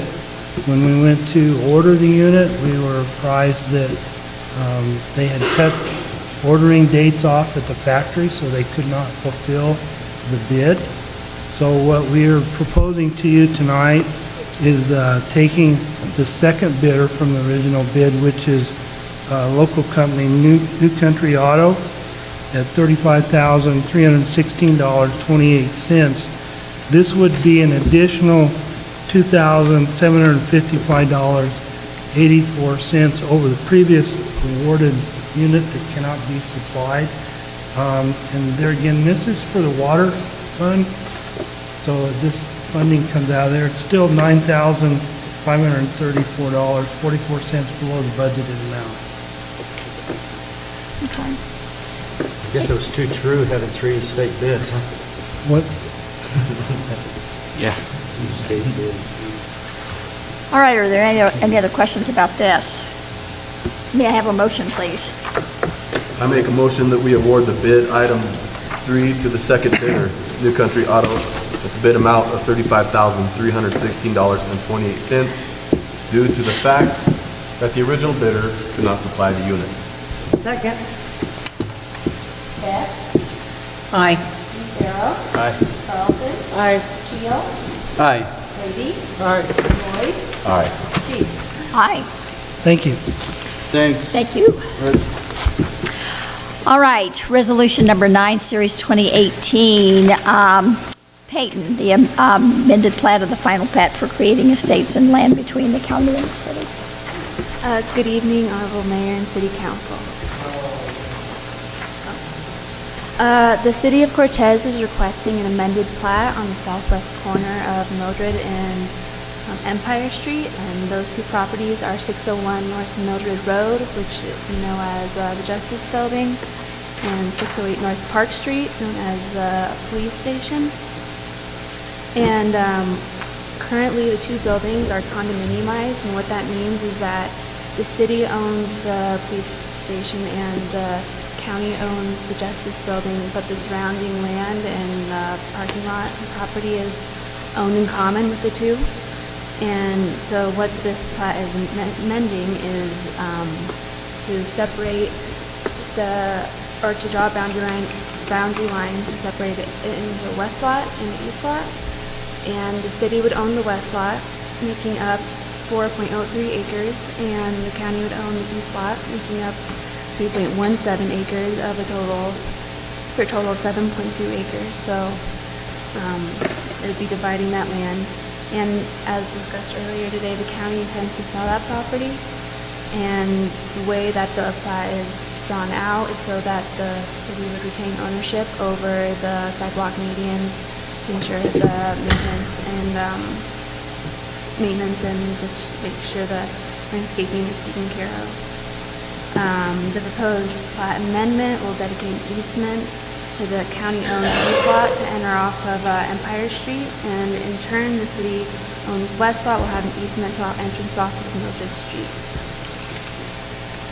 Both the police station and the Justice Building meet setback requirements. So the amended plat meets the land use requirements in section 6.09 to relocate one or more of the lot lines. And going further, for section 609B, there's a limitation that in no case shall plat amendment result in the creation of a lot with less than minimum lot area required in the underlying lot district. And the property is in a open zoning district, so there's not a minimum lot size requirement. But the open zoning does have a lot coverage requirement of 10%, and both the west and east lot exceed that requirement at 17%, but they were pre-existing buildings. So upon agency review, there was a request by Empire Electric to add a 20-foot easement for underground power line. There was also a request by the City of Cortez General Services to add an easement for a fiber easement. And with that, this request is in keeping with Section 609 of the Land Use Code, and in such, staff is recommending number 4 alternative to approve the MAT with a few conditions. And those conditions are that all requirements of utility providers, city departments, and affected districts must be satisfied as outlined in adopted city codes and other regulatory documents. The plat shall be recorded at the Montezuma County Clerk and Recorder's Office within 6 months of county's approval in accordance with Land Use Code Section 6.05 D2A. The 1996 intergovernmental agreement between Montezuma County and the City of Cortez must be resolved prior to final recordation of the amended plat, and that was the agreement that set up the condominium subdivision that the city owned the police building and the county to own the justice building, and the rest of the land to be owned in common. And the final condition is the plat will be updated to include the requested utility and access dedications, and to include a dedicated certificate for owner certificates per section 6.05A15. Council, are there any questions about this? The line you were mentioning falls under the building official portion of the comments, correct? Is that the same line for the easement? Building official portion. The building official, when they commented on this, about it appears that there is an electric line. Is that the easement you're referring to as well? Yeah. Okay.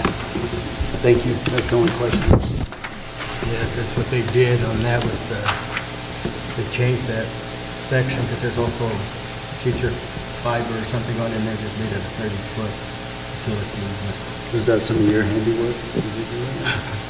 No comment. Your name.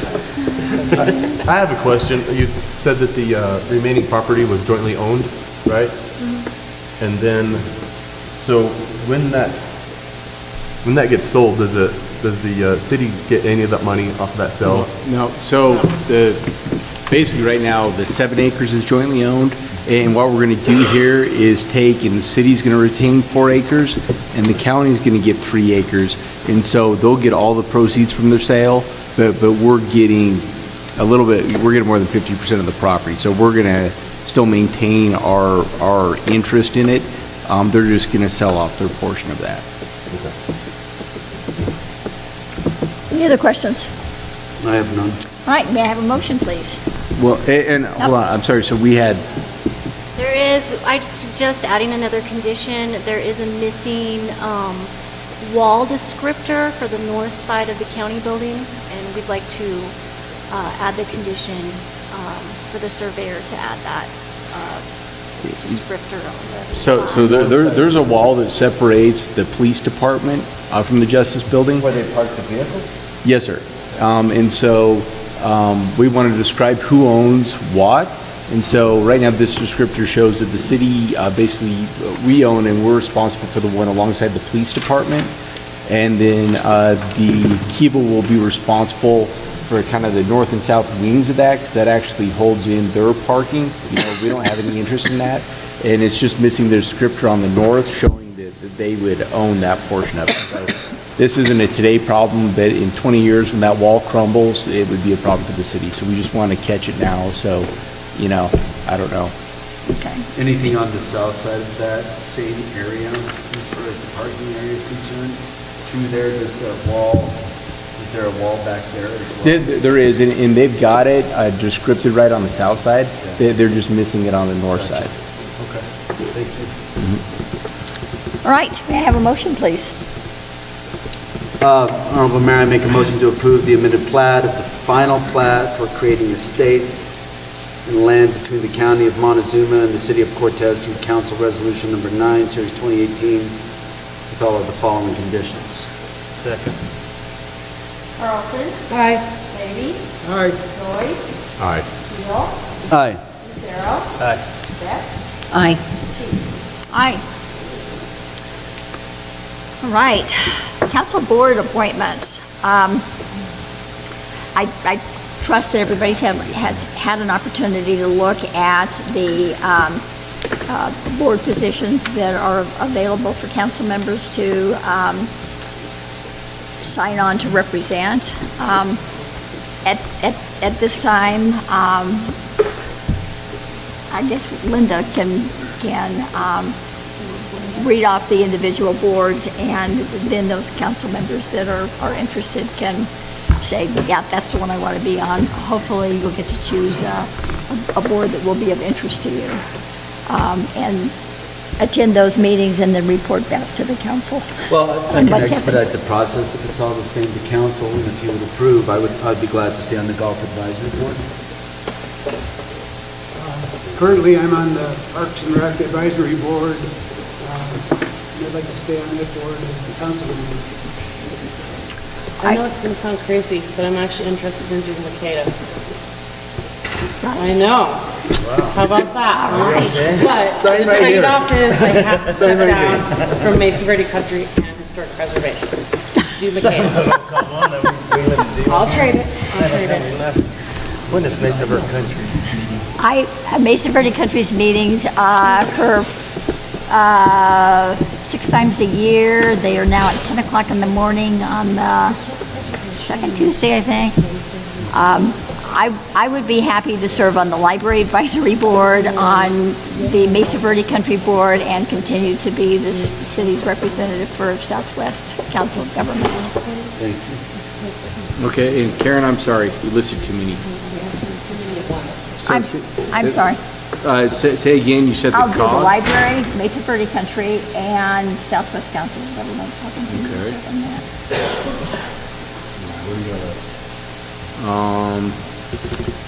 Well, we have the Cultural Center. We still need Mesa Verde Country for Shauna. Yeah. I'll go for that. Okay. Now, Gary, will you be able to make it, because those meetings are at 10 in the morning now? They've changed them. On weekdays. Oh, And it's on a weekday. That's the problem I have. Often they meet 6 times a year? They meet, yeah, I think it's every other month. Isn't it every other month? Yeah, but do we move it to the morning or the afternoon? No, we moved it to the morning. Okay, I can remember. Yeah, it used to be at 2, and now Yeah, it's... okay, we moved it to No, I'm not, Wednesday. I'm just, if you're looking, because I have to look for stuff that's my schedule too. So, anything, that's the only other one I can think of that's in the evening. Cultural Center? Cultural centers, in fact, there was a meeting this morning, and they come at 9 o'clock. Karen, Yes. do you know when the cultural center meetings are? They meet on the, whatever Tuesday this is, I'll take one for the team. at 9:30 until... I'll take Jill's place. 9:30 to midnight? All right. Sounds It good. is. You're gonna love it. Which one did you go for? Which one? First week of every month. Gary, go for? What did Gary, what's your... Gary jumped on historical preservation. He's been trying to jump in and say that this whole time. On We have to historic cut him off. preservation? Yeah, I took it. Thanks, Gary. I did do it for you.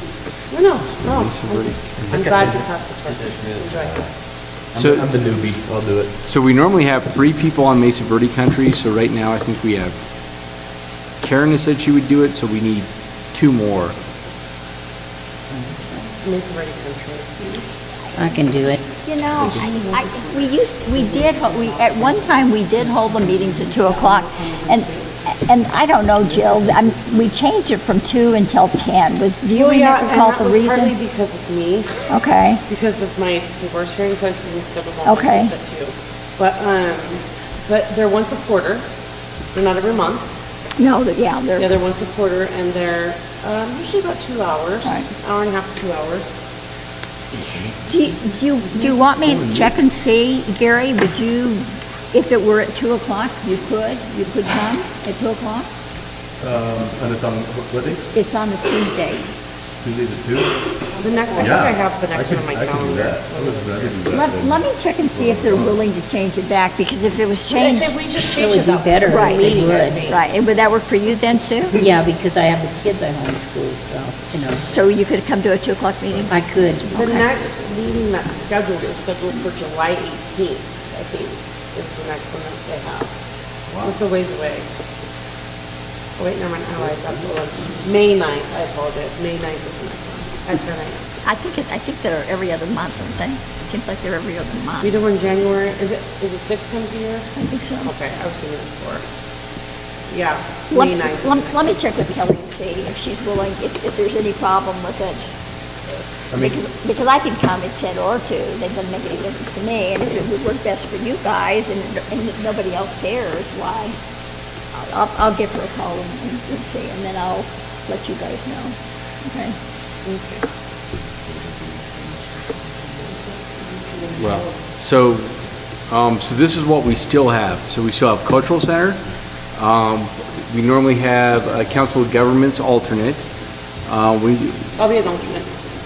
Okay, so Jill just jumped on. Yeah, that's right. Okay. No, COG alternate. Okay, we have Region 9, so I'm leaving that seat, so the city's gonna need to appoint somebody to that.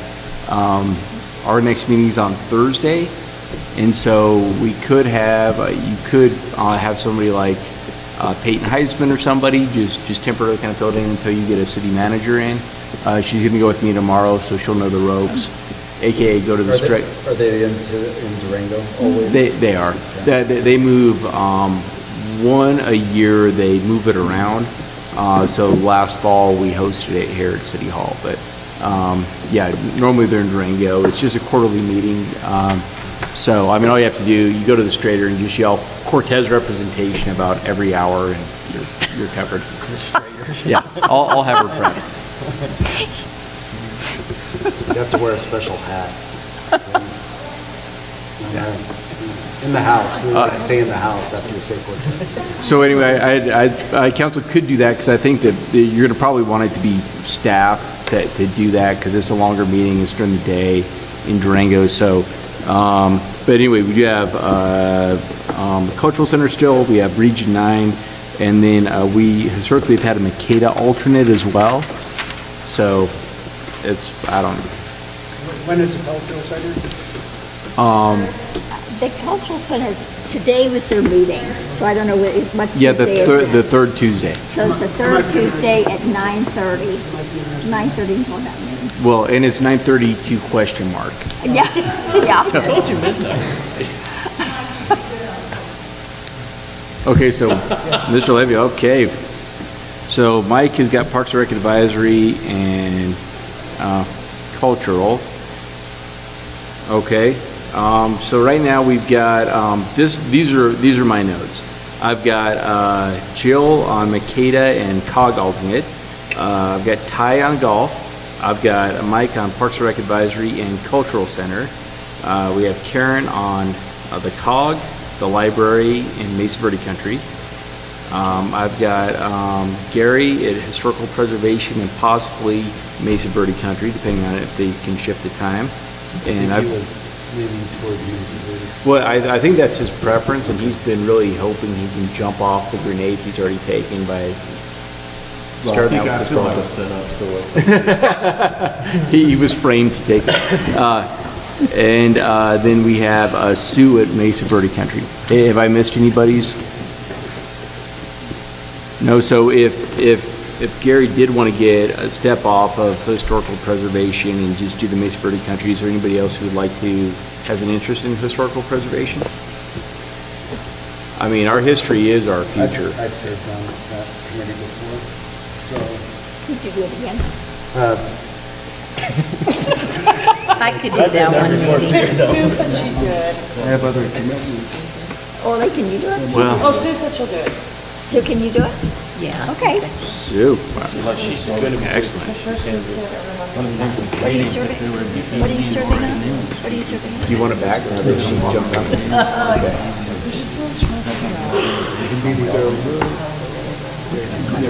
Well, that might be good. Well, the, Historical preservation. I see. Okay.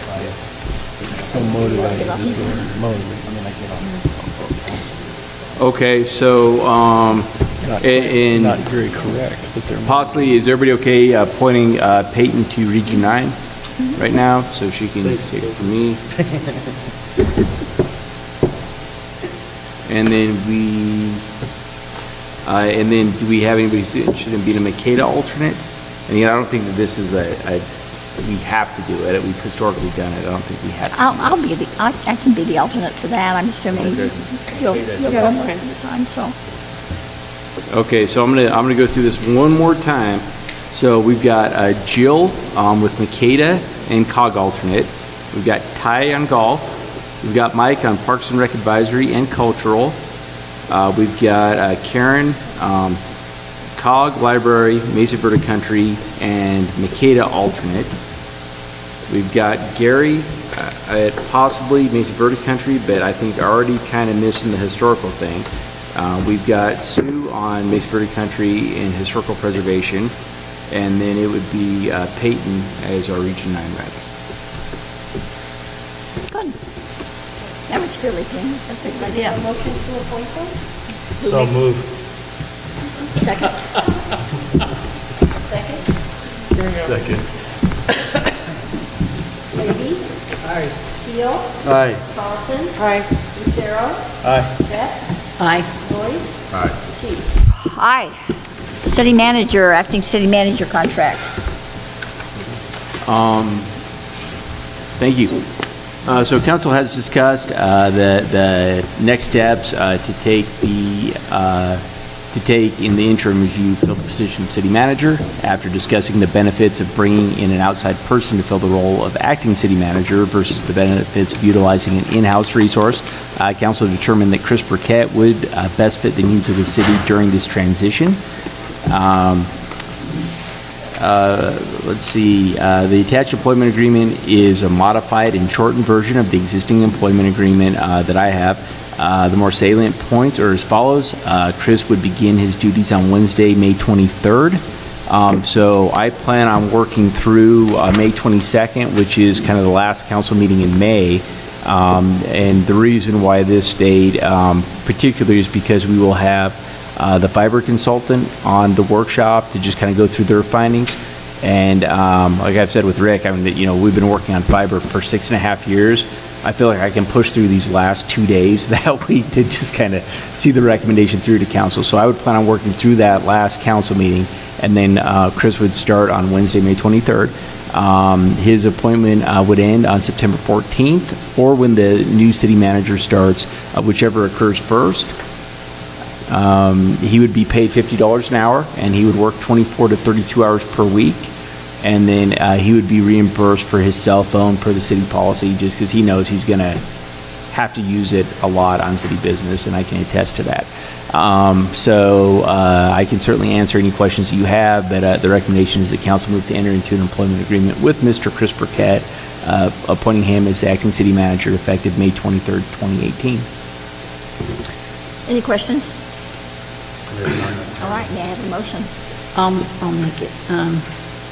Make a motion to approve Chris Burkett for the acting city manager position.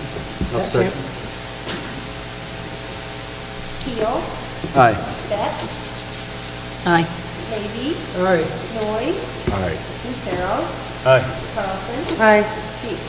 Aye.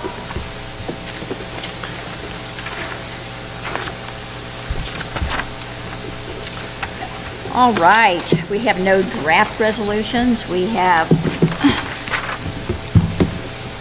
We have no other items of business. Are there any citizens that would like to address the council at this point?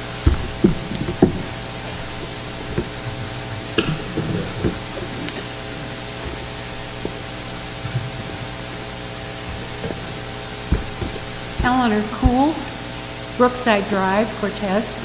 I came to this meeting from a meeting at the First United Methodist Church Council, and we approved tonight that we would provide a location for the Bridges Day Labor Service.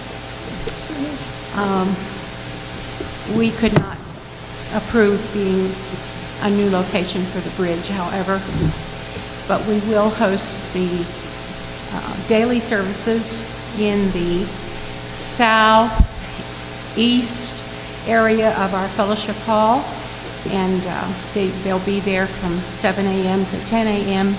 Monday through Friday, and we've determined it will not conflict with our daycare program or other church activities.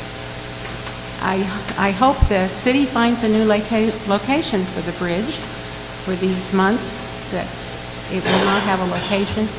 It certainly is needed. Roy, are you still on that board? Yeah. Do you have a location yet? No. Well, obviously the city has proven, that the bridge has proven that the city needs a homeless shelter, so good luck on getting one soon. Thank you. Thank you, Eleanor. And thanks to the church for being willing to provide for that space.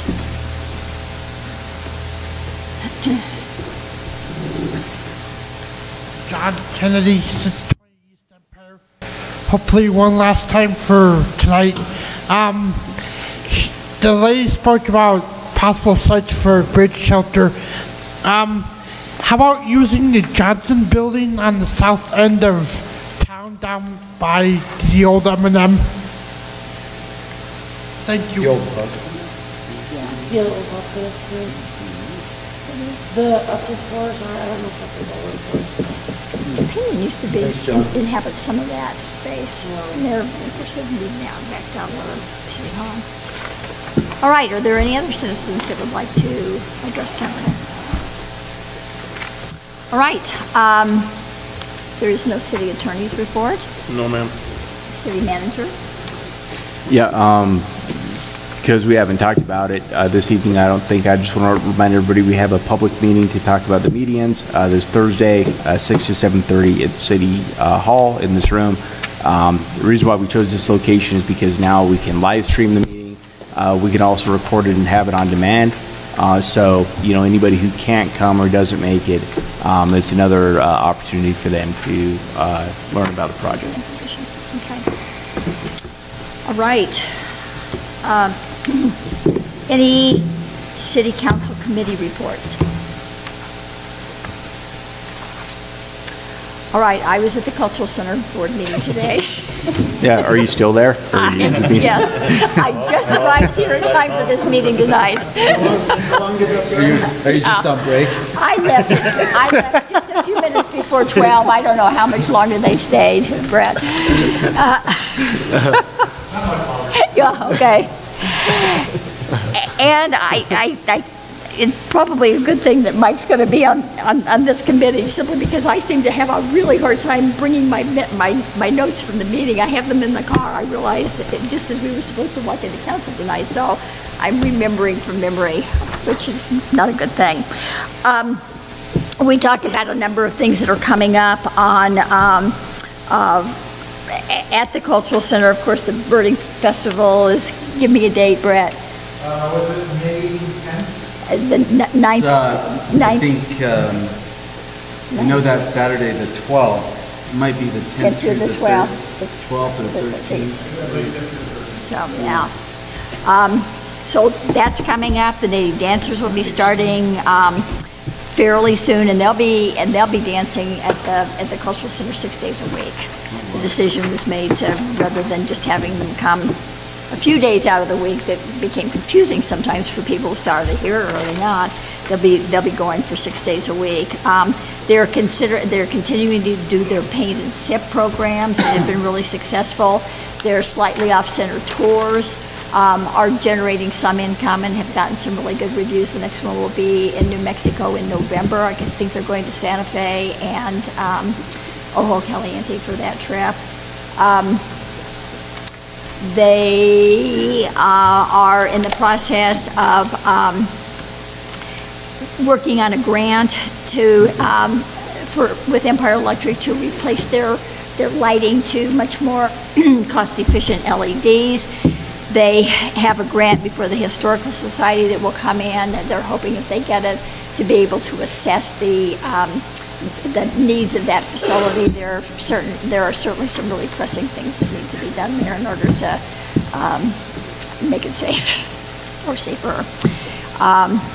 A couple of new tours that the sign-ups will be handled through the Cultural Center. Is a farm and a ranch tour, and actually they've worked with Mesa Verde Country to be able to do that. They've got some local farmers and ranchers that are going to open their operations up, and we're really hoping that these prove to be really successful. Agritourism is becoming a big thing, and actually I was pleased and excited to hear that Cortez is really on the cutting edge of this. Colorado Tourism Office is quite interested in seeing how this works here in this community. If it does, perhaps sharing with the rest of the state how we did it. So it'll be interesting to see how that pans out. So I think those were pretty much the high points. They're still in the black, and they're still here. So that's a good thing. They've got some plans for things to do at the Hawkins. Yes, you sure can. I'd like to recommend the slightly off-center adventures. My wife and I went on a trip for 6 days with the Cultural Center, and it's just fantastic. Through Monument Valley, Second Mesa, Grand Canyon, took a train ride, had terrific, guides, and just can't recommend them anymore. Just perfect people. Yep. Did I leave anything of importance? Oh, that's right. I forgot about that. Was the thing I forgot. Yes. Anybody want to volunteer tomorrow at 5 p.m. Cultural Center? The volunteering meeting. Yep. Pueblo. And this has nothing to do with the Cultural Center. Can I get you to hold that for me? I was at a retired public employees meeting the other day, and one of the things that they do on an annual basis is tabulate the value of the volunteer hours of retirees who had worked for public sector. That includes teachers, judges, law enforcement. And in Montezuma and Dolores counties, the volunteer hours amounted to $161,168 this past year. So that's quite a valuable service that these retired folks contribute to this community. So they wanted me to bring that and share that. All right. Very quickly at the workshop, we had a presentation from students who are planning on attending Destination Imagination in, is that right? Tennessee. In Nashville, Tennessee, and the city did decide to provide some funding for them to help them make that trip successfully. We had a presentation by John Shaw on solar project, which would be in addition to the current solar installation that we have here at City Hall. The city has talked about solar and increasing solar as a way of being able to provide a renewable source of energy for the city, and this is the next step in that process. We had an update on the median project, which I'm sure everybody in this room feels that they've heard more than enough about tonight. And then we adjourned for 2 executive sessions pertaining to a variety of different issues. And we had a reception to honor retiring council members Bob Arjemic and Sean McLaughlin. And is there anything else for the good of the city? Everything's good. We are adjourned. That's the new catchphrase. Sherry.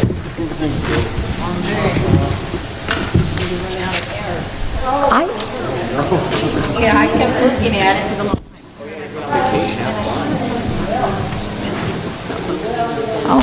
Yeah. Well, good. Well, I'm glad you came. Well, We should try to make more. Like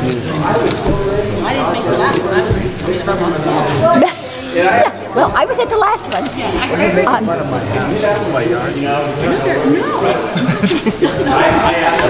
I agree with you about the middle school. I drive by there fairly often, and I don't like it at the rec center either. I think it needs to be cleaned up. Because I had a different problem with it. Because that peanut, the cake.